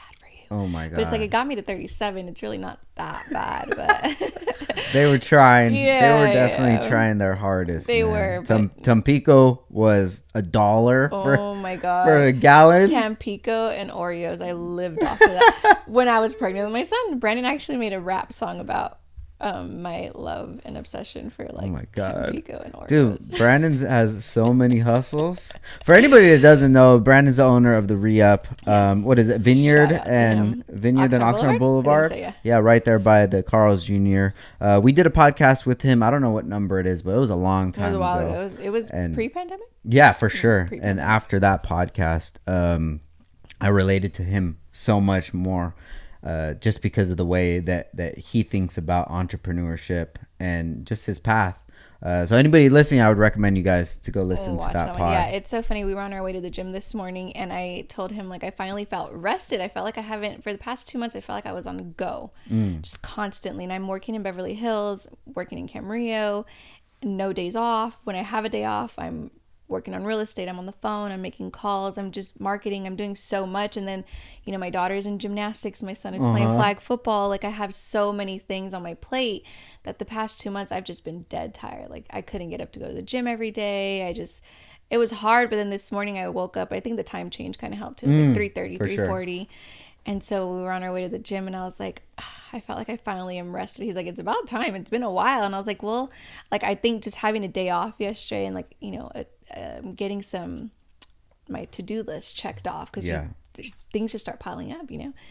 I was like, I know you don't believe in a day off, but I need my days off. Like, that I needed yesterday. I needed some sleep. Like, I need my days off, you know, because my days off consist of doctor's appointments, dentist appointments, making appointments. Yeah. I had to get the kids independent study forms, so we're leaving on vacation. So my days off don't necessarily look like a regular person's day off, because I just put so much into my work that I still have mom things to do, but I felt like I could sleep better too when I know everything on my to-do list is checked off. That's anxiety. Yeah. Anxiety is the things you're not dealing with. Like, I was supposed to pick up a form on the 31st, and I barely picked it up like yesterday. So it's just like, there's just so many things that you just, life. Yeah, but you're doing it. Yeah. So you guys, I want to get back to when you decided to get into real estate. So you had a very good experience buying the second home. So what was the next step from that to get into you actually in the business? So I was actually so excited about real estate, and I actually presented it to Brandon. I was like, you are so good at marketing, and you are so good at building a business. Like, you should really get into real estate. All he talks about is numbers. Like, he is so, like, numbers are his thing. They just come easy for him. And he was like, no, I would never do that. Like, he just was like so turned off to the idea. And whenever he's turned off to something, I'm turned on. I'm like, why? It's like telling a kid they can't eat candy. You just like, they're going to eat the candy because you just told them no. So I was like, what is it? Why doesn't he want to do it? So then I just started kind of like looking into it more, researching more into it. And then, last year, I think it was like October, November, I bought the program online to get my hours. Okay. And I didn't even tell him, because I knew he was going to be like, he's a realist. First of all, he's not negative towards me. He's just more of like a realistic thinker, and I'm more of like a spontaneous thinker. Like, yeah, I'm going to quit my whole job. Like, what do you mean it's a bad idea? It's a great idea. Of course. So I had already made up my mind that I wasn't going to renew my lease for my storefront beauty salon in Camarillo. I had already signed a lease to get my own little studio. It's, you know, like 150 square feet. So I had already made all these decisions really without like telling him. And so then I just started studying, and one day he was like, what are you doing? I was in the office, and he was like, what are you doing? And I was like, I started my real estate course. And he was like, what? Like, should we talk about this? I'm like, yeah, no. Like, no. I'll talk about it when it's done. And so I think that just kind of just doing it for myself. I think I was in a mind state of like still a backseat passenger, where I felt like I needed to start making decisions for myself, because it goes back to me still feeling like being an individual was really important to me, and me reinventing myself without help from somebody. And that was more of an insecurity than it really was like a reality. Like, I think I just felt like I needed to do something for me that I chose. Like, I wanted my career that I chose. I wanted to prove to myself I can do it. I didn't need my husband to be like, you're good at it. I didn't need him to give me any money for it. I didn't need his approval. Like, I just wanted to do something for me. Something that I felt like I needed to see if I was passionate about it. Like, I didn't want anybody else to tell me I was good at something. Like, I wanted to prove it to myself. And so finishing that course without really like talking to him made me, I felt like at the end of it, then I could decide like, yeah, no, this is something I really am interested in. And this is like something I want to move forward with. Like, now let's talk. And so when I finished the class, he saw like I was really into it. He saw that I was a little bit more passionate. Like, I was reading things, and we were having more dialogue at home outside of just like clients. You know, we were able to relate on a different level. So that was really, really good for our relationship too, because now it just went from like chisme to like real life things that were important, you know. Got you. Things that I never really like cared about before. So what made you decide to have that internal, like, that you want to take this to the next step, you want to prove this to yourself? Was there any sort of like certain circumstance that happened, or did you just decide one day that, you know, today's the day? It was over time. Like I said, it was a lot of insecurities that I just kept feeding.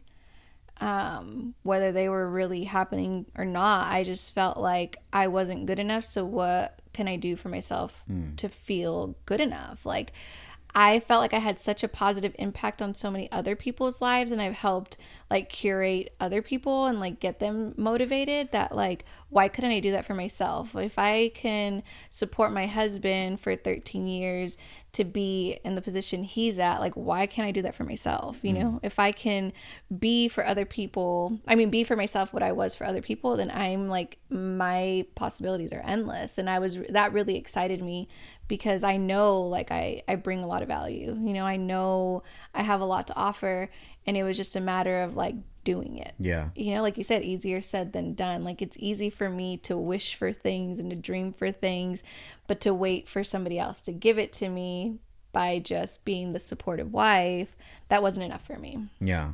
It was kind of like I already, and I guess, and it's so funny because like Brandon and my mom and everybody, but you're a business owner, like you already do things, you know, like you already did enough. Like, what, like, it was just something that just was missing. Yeah. Like, I wanted it on a larger scale. Got you. And so for me, that just like, I wanted to eventually, like, you know, Brandon wants to retire. Like, lashing wasn't going to get me there. You know, doing hair wasn't going to get me to retirement at 45 or 50. I needed more income to be able to like put back into investing and things like that. So that's where it was like real estate, when doing the research and like really diving into it, like it really can open those doors of opportunity for investments, and building a real estate portfolio is like really important. We, prior to me even wanting to get into real estate, we kept talking about buying a vacation home. So then I just started, like, it's just so much, you know, behind real estate that kind of really got the ball rolling. So it was like, how can we get the money for our, you know, investment property vacation home in Mexico? It's like, okay, well, now we have equity in our house. So just like getting excited about that stuff, and like understanding that when other people buy a house, like, this is what you're getting yourself into. Like, it's not bad to buy a house. Like, it's pretty much money that you're gonna get down the line. Yeah. Like, you know, it's not a bad investment. You know, anybody who sells a house, whether it be because they are like going through down times, like they made such a huge life decision to buy that first investment. Like, now you have money to be able to get back and get you out of a situation. So it's like, you can't really lose in real estate, you know, like. Yeah, I get what you mean. Because if anything did happen, we could sell the house. You could sell your house and do it all over again. Like, for sure. Because you're going to have that fire in you. You know what it takes to get there in the first place. You're going to get there again. So for me to be around those type of like people and that mindset every day is way more rewarding and fulfilling. And it just kind of constantly keeps you motivated. And back to like the whole small town thinking, like, I feel like when you reach a certain level of success in your area and everybody kind of like, oh, you guys do so good, or oh, you know, Brandon's this, and you kind of get comfortable.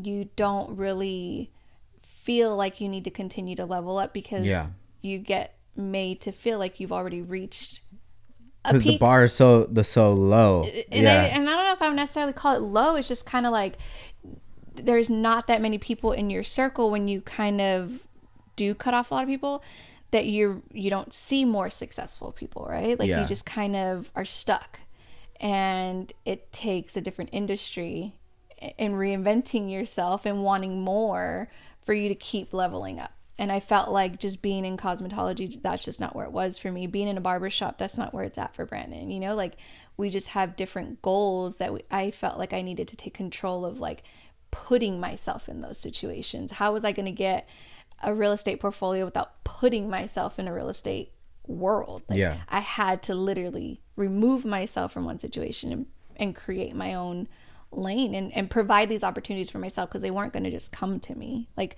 at that point, we reached a certain level of success that opportunities aren't going to just be landing at my door. Like, I wasn't going to get another opportunity to open another hair salon or something, you know? So for me, it was really just taking control of it and putting myself in a situation where I can create my own opportunities. So when was it that you got your first deal done? Okay, so I just got my license in July. Okay. And I just got so after marketing and cold calling and months of me thinking like, damn, I really should have listened to Brandon. Maybe it would pay to, you know, kind of be more of a realist.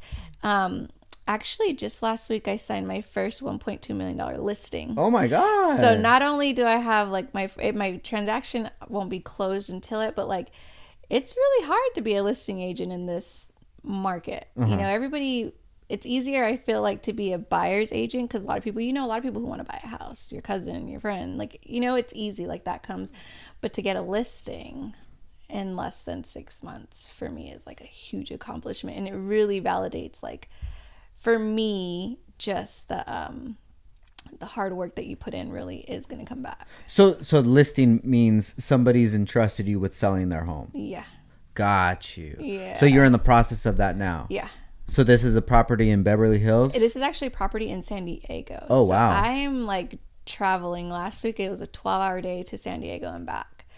But it just feels so good. Yeah, for sure. It does. Like, I mean, it's just, I'm willing to do that because it's what I want.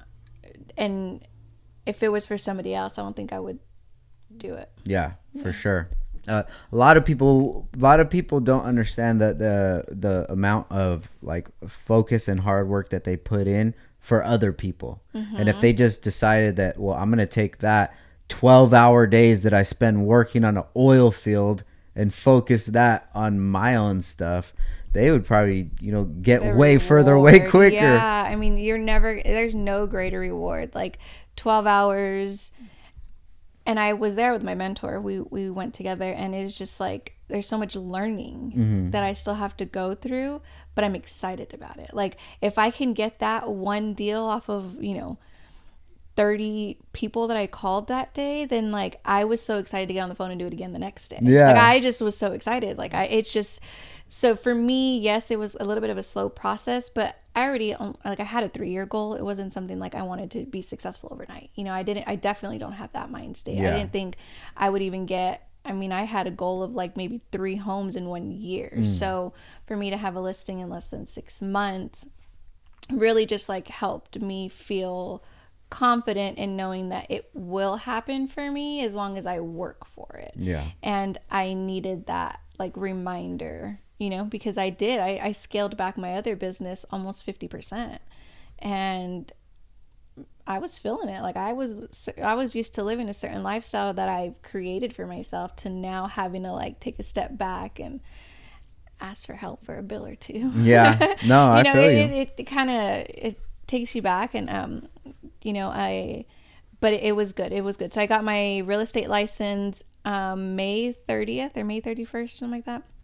And then I got signed on to a brokerage in Ventura County June like 1st. And then that wasn't working for me. It just wasn't like the vibe. And I had met my mentor, Melissa. Well, actually, she was introduced to me through my aunt. And then I had a Zoom interview with her in August. And I signed on with her September 1st. So I've really only been with them since September. Oh, okay. And we're barely, November. So, like what, 2 months?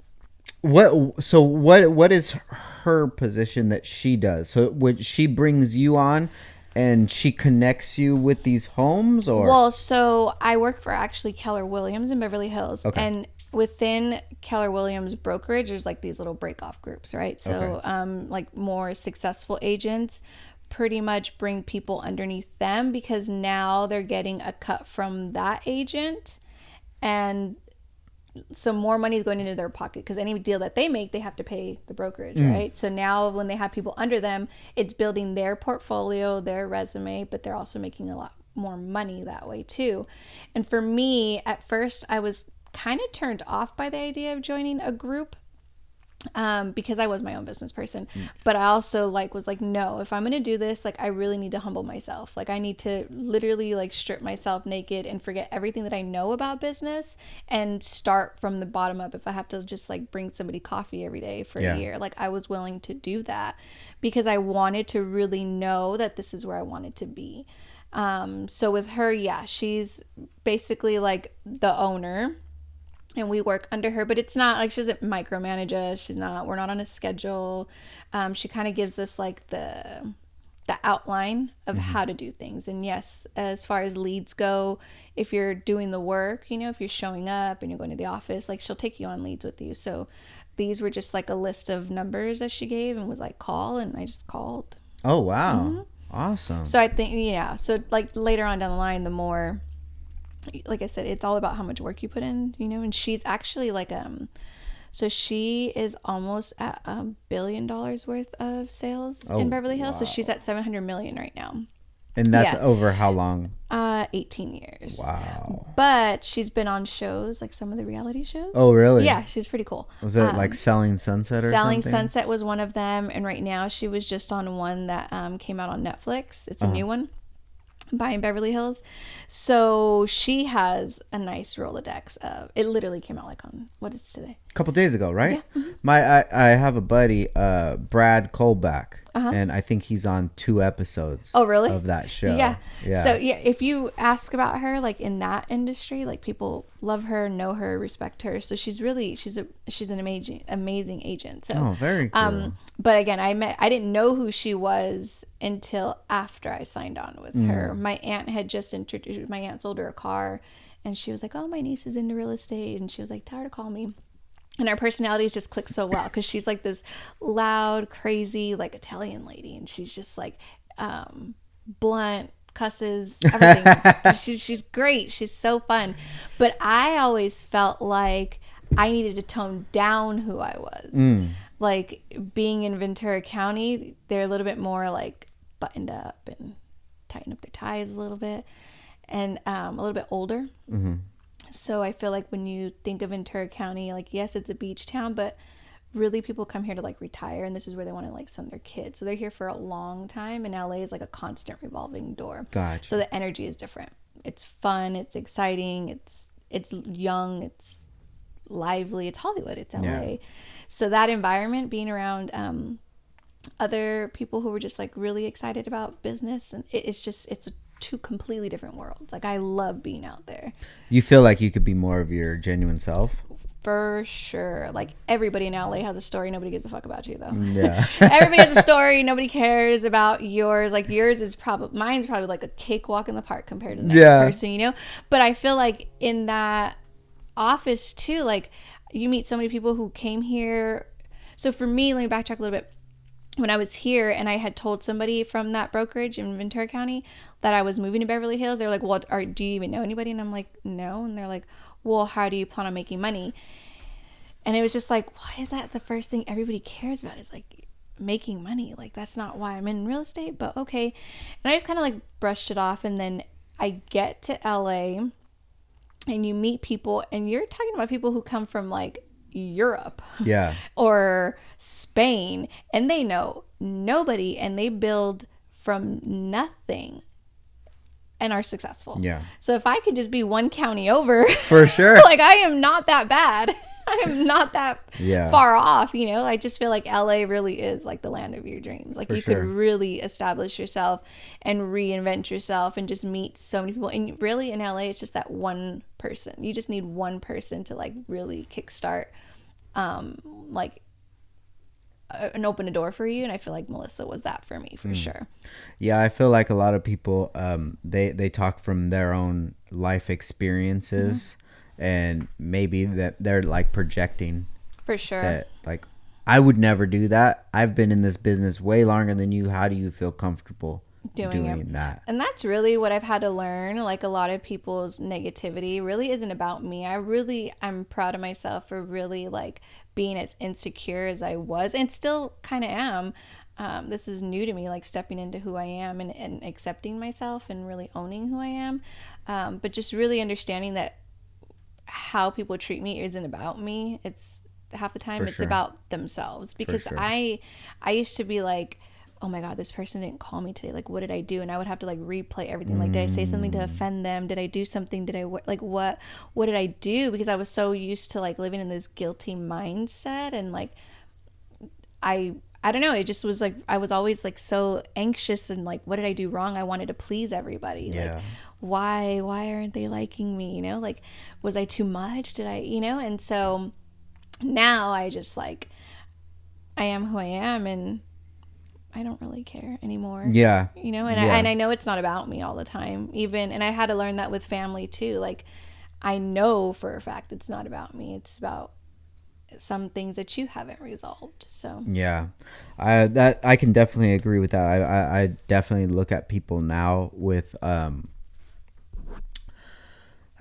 want to say more depth than I did in the past. You know, I try to understand why this person is coming to this conclusion, or why they say these sort of things, or why they feel like this.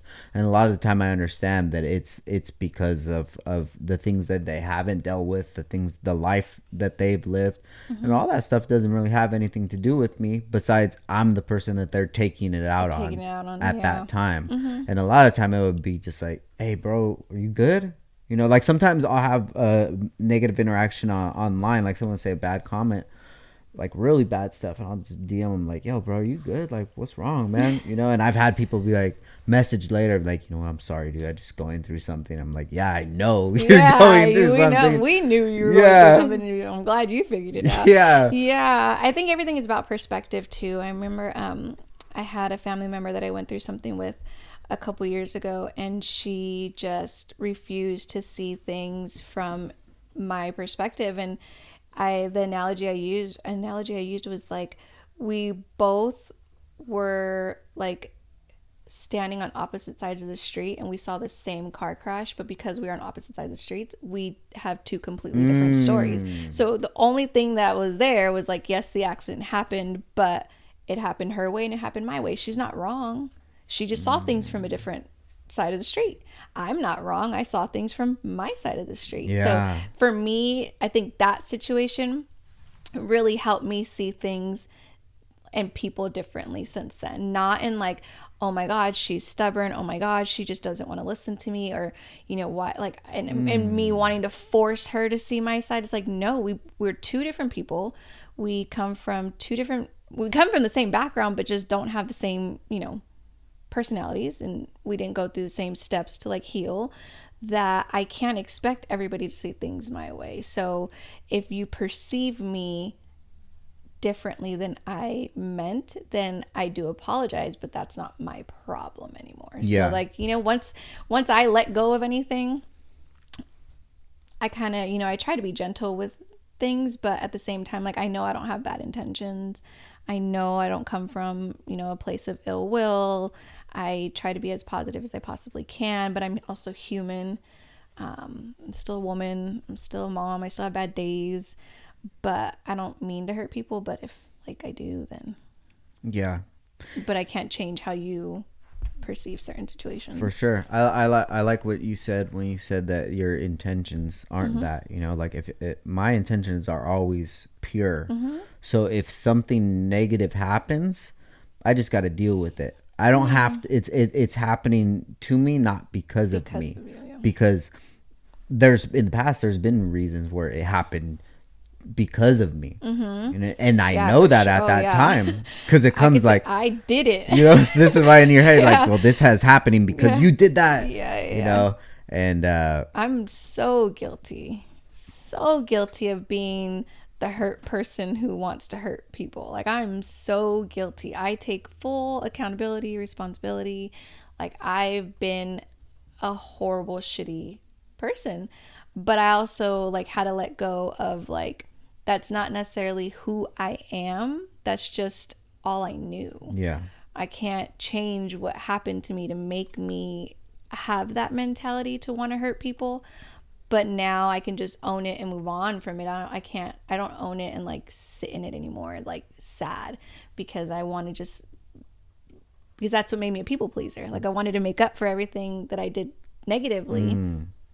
That I just wanted everybody to just like love me and like me after that. And I wanted to prove like, no, that's not who I am. But I guess once I started to realize like, I don't need to prove that. Like, you just need to live who you are, like who you really are meant to be. Yeah. And go back to who you were pre, like, I think that was one of the weirdest things that my therapist told me, was like, yeah, you have to go back to who you were prior to that hurt and like start from there. Yeah. And that was really hard, because I'm like, damn, I was 12, I don't know.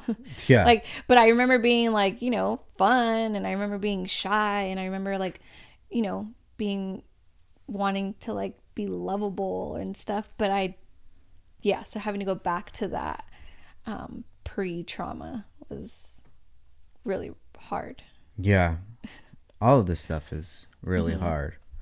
Evolving and changing your entire life, changing your circle, changing the way that you think, your profession, all of this stuff is really hard, but it's worth it. It's at fun. The end of the day. I was talking to Nick earlier, and I was saying that our bloodlines got us to where we're at today.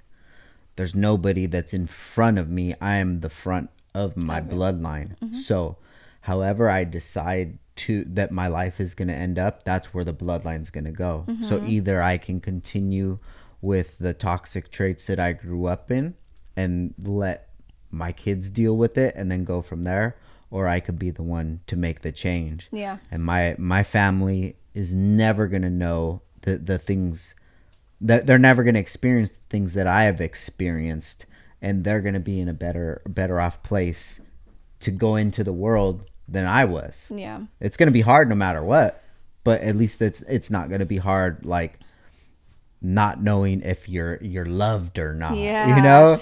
See, and for me, and I guess we'll touch a little bit on some traumas. So I was raped at 13 by a family member.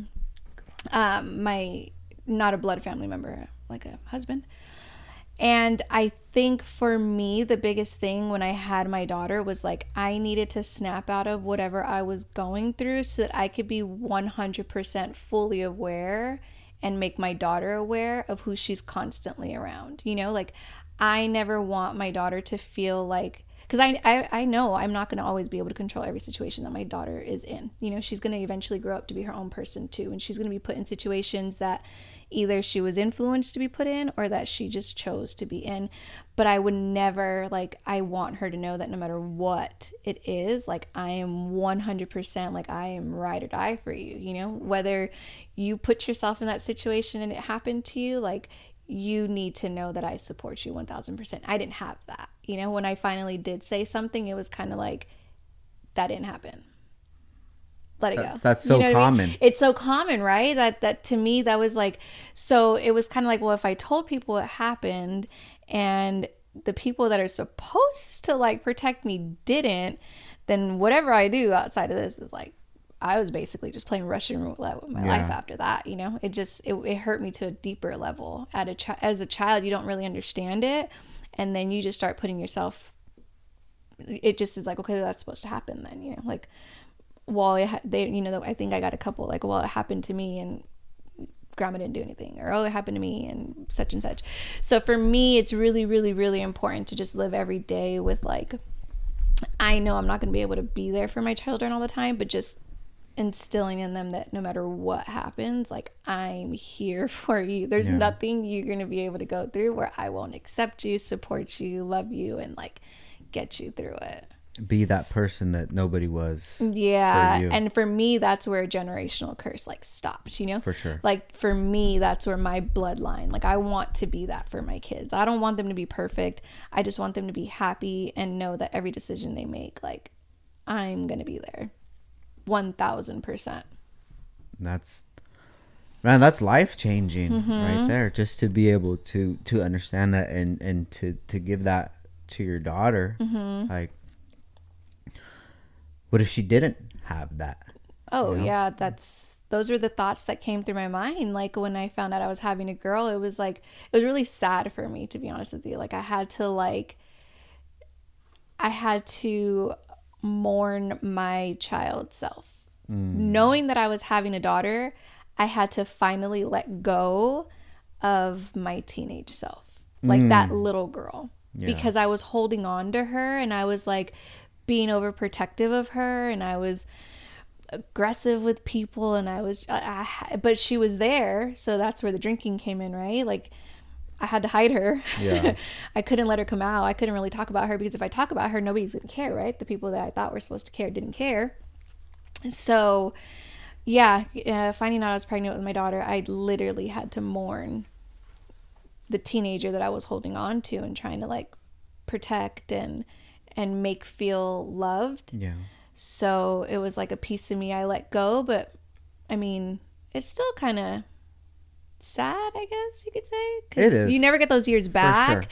You never get them back, but at the same time, like that was my second chance. Like that was my clean slate for way sure. to make a difference.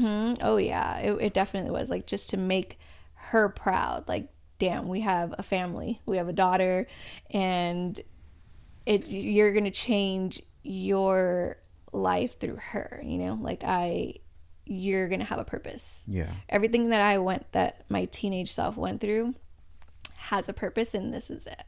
And she's not gonna have, well, she's gonna have more tools than you had at that time, for sure. Which is you have to look at the positive in any negative situation, and you have to see what you can squeeze out of that. And if that's the situation that made things change, you're going to see it in your life. You're going to see your children grow, and you're going to see how they're going to raise their children and so on. It's going to be beautiful. That like my daughter is not going to have to like heal from those things. I think that's like, and my son too. I know I always say like my daughter, but my son, again, he has, as much as people don't like, those gender roles are there. Like they're real. And I feel like with my son, I do like want him to know that it's important to like be vulnerable as a man and to love, you know. I'm always constantly like loving on him. But for my daughter, I think it's just so important for me to make sure that she is just a strong, independent, loving woman, because I didn't have that. Yeah. Like I didn't, you know, and I don't say that to like ever make my mom feel bad. I hate that too, because in the same sentence of me saying I didn't have that, like she was a good mom, but to the best of her abilities. For sure. You know, she did what was best for me, like in her capacity, and I thank her for that. But I still needed more. Yeah. That's the way that I found is the best way to look at it, because I could hold a lot of anger and resentment towards, some family members. But then I look at it, like, for instance, my dad, like, I look at his family and how he grew up. Yeah. I'm like, damn, I'm lucky that we got what we got for sure. You know, and it's like, fuck, things could have been way worse, but they did the best that they could. Knew. And you know, I now growing up in this time, and I don't know, it's just like all the stars aligning, just me just thinking about life differently, and understanding things differently, and not getting sucked into some sort of like society that I'm supposed to live this way. Maybe that came from me being by myself, so me not having a society to dictate what I do. Like I do what I want to do because I feel like this is the right way to maneuver. Like I wouldn't have had that if I had a lot of friends. Yeah. You know, I wouldn't have had this sort of hustle and grind if we were more stable with finances. Yeah. You know, who knows? You know, it was just the perfect scenario, and then me having that sort of drive and put it all together and being able to make this life out of it. I agree. And I think that's where like I kind of get excited about my future, is like me and Brandon grind differently because we have to. We weren't provided opportunities. Like, we have to be successful. There's no other choice. Like, we have to. And my kids, I feel like, are going to be hard workers because that's all they saw. Yeah. So it's two completely different perspectives. Like, my kids will never grow up in the Southside Oxnard. Yeah. God forbid. I hope not. I hope we never, I hope we never Me too. go down that bad that we go back to the South Oxnard. But I mean, nothing wrong with it. It's culture. For me, I look at it now like, South Oxnard was a lot of culture. It made us who we are. It toughened us up. I appreciate it. But I never want my kids to have to work so hard because they feel like they have no choice. For sure. Like, I want to be able to provide them opportunities I think will put them in a better position. Like, I wish I grew up in LA or went to these private schools and my family paid for my tuition. Like, we don't come from that type of a life, but I hope for my kids that us being successful, we're able to provide them opportunities that will get them in better positions to be around more kids who want to be better and who want to have businesses or want to go to want to achieve a lot more. And I feel like growing up in Oxnard, sometimes you don't always see that, so you don't really achieve or want to achieve more because that's not around you. It's just something you might see on TV or you hear about somebody going to college and making it, so it's not an everyday thing. And I hope to be able to provide my kids opportunities that they see every day, hard working people. Yeah, for sure. And even though they're getting these privileges that you or I didn't get, life is still going to be hard on them. So I see a lot of people that, they're successful. They're like, no, my kids have to do this or have to do that. I'm like, bro, life is going to be hard on them no matter what. Like, you should give them the best off into the world that you can. You don't have to teach. You don't have to like leave your kid crying or that's how they did me. Like, maybe they didn't do you dramatic. Right, bro. Like, what the fuck? I met your mom. She's crazy and you're taking advice from her.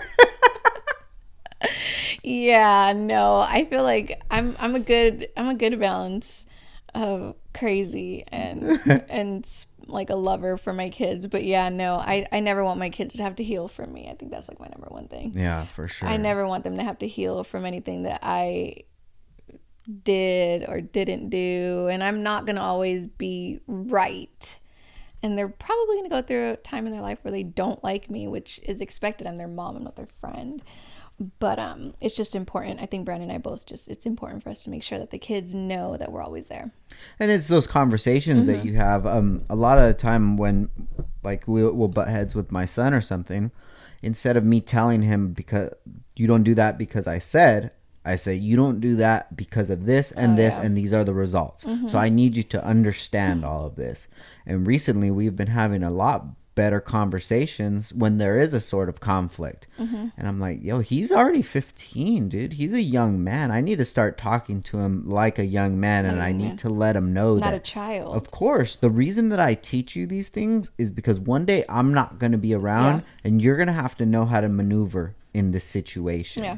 Just if it's as simple as a way that you react to something or don't react, like it comes off as rude or what have you need to know these social cues so when you hang out with people you don't do these things. And then they're gonna be like, oh, he's a weirdo or something, and you're not even gonna know what's going on.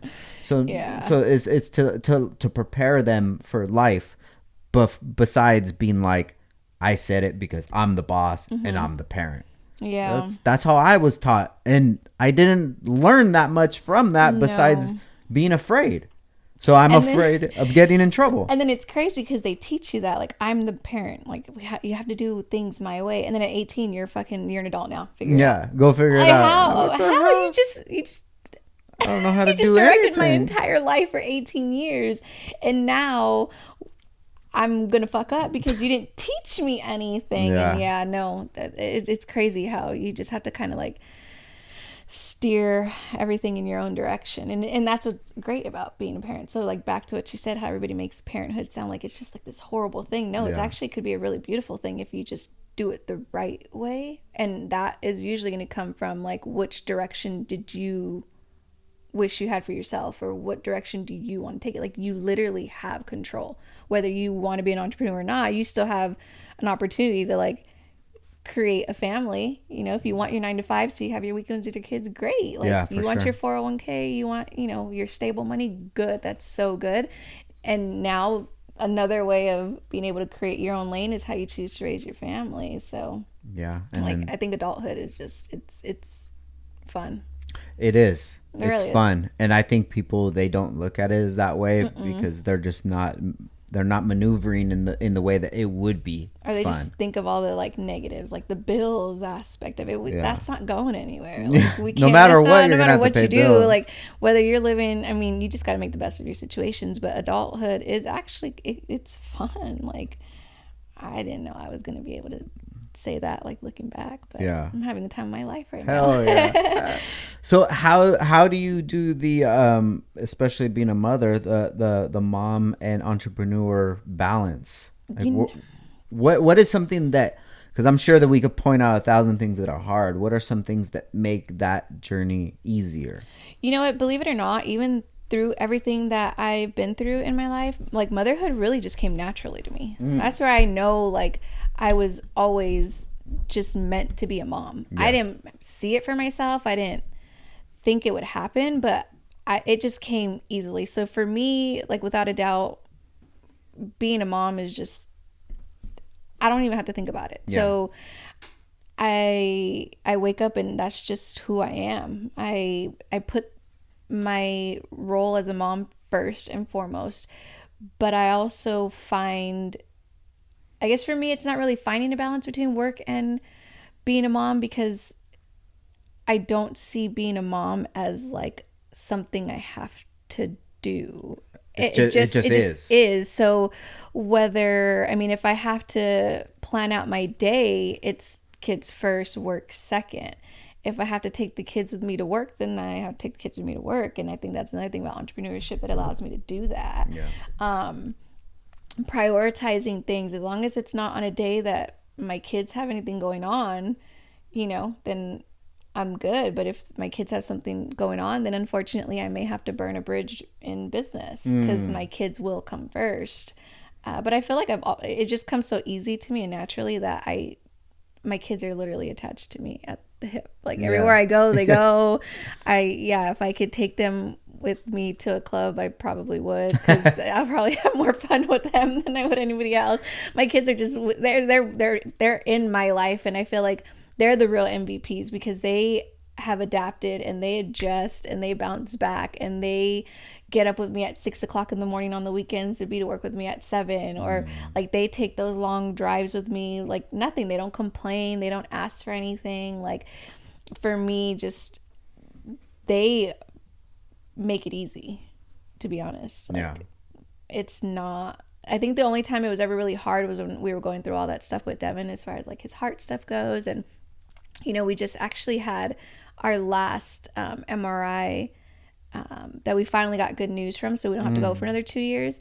So nice. I think it just, when it just becomes an everyday thing, it's really just easy. I don't ever really feel like I have to balance it, because being a mom is gonna always take precedent over anything. Yeah, it's a little rough when I have late nights, but because I miss them and I want to be with them, but I know that they're not, like, I'm not giving them something, you know. Like, I know that they're not losing, they're at home with their dad, like, he's there. I think I taught him how to be a pretty good parent. I think I led by example, you know. So I know my kids are good, like, they're solid, so they really are the real resilient MVPs of the whole dynamic. I love it. Man, I love this whole combo. This is so beautiful. You know, congratulations to you and your new journey. I'm excited about it. It's exciting. Just the point of even being an entrepreneur. It's so hard to break out of that rat race of society. You know, you have so much different things pulling you back. Yeah. And it's hard just to bet on yourself. And that's why I say, like, you know, it's a war within yourself, and you have to break away from that person who's comfortable and who just knows that life that they live. And if you want to be something different, you have to break away, and all of that takes so much courage that people might not even realize. You know, so I definitely I congratulate you on that, especially for being a mother and a wife, and the example that you guys are setting for your children is amazing, you know, and I wish you nothing but success. No, thank you so much. I appreciate that. Yeah, for sure. So say somebody wanted to reach out to you to sell their home, or I'm not sure how that how any of this would even go. Yeah, no, I'm on Instagram, crystal.harris.realtor, and I actually also have an app. So sick. It's pretty cool. It's like a Zillow. It's called the Melissa Zee Group app, and basically you go into your Apple Store, your Google Store, and you download it, and basically you could search for a house. You can email me. You would choose me as your agent. Okay. And then anything that you saw you liked, it would come directly to me. So it doesn't go to like any lenders, any brokers. There's no third party like people selling your information. Gotcha. And we could schedule like a house showing. Everything's in the app, so it's actually pretty cool. Very cool. Yeah, 2022 awesome shit. So hell yeah. So we'll have this we'll have it listed below, but I look forward to seeing that champagne popping from that first sale. It's gonna pop. Yeah.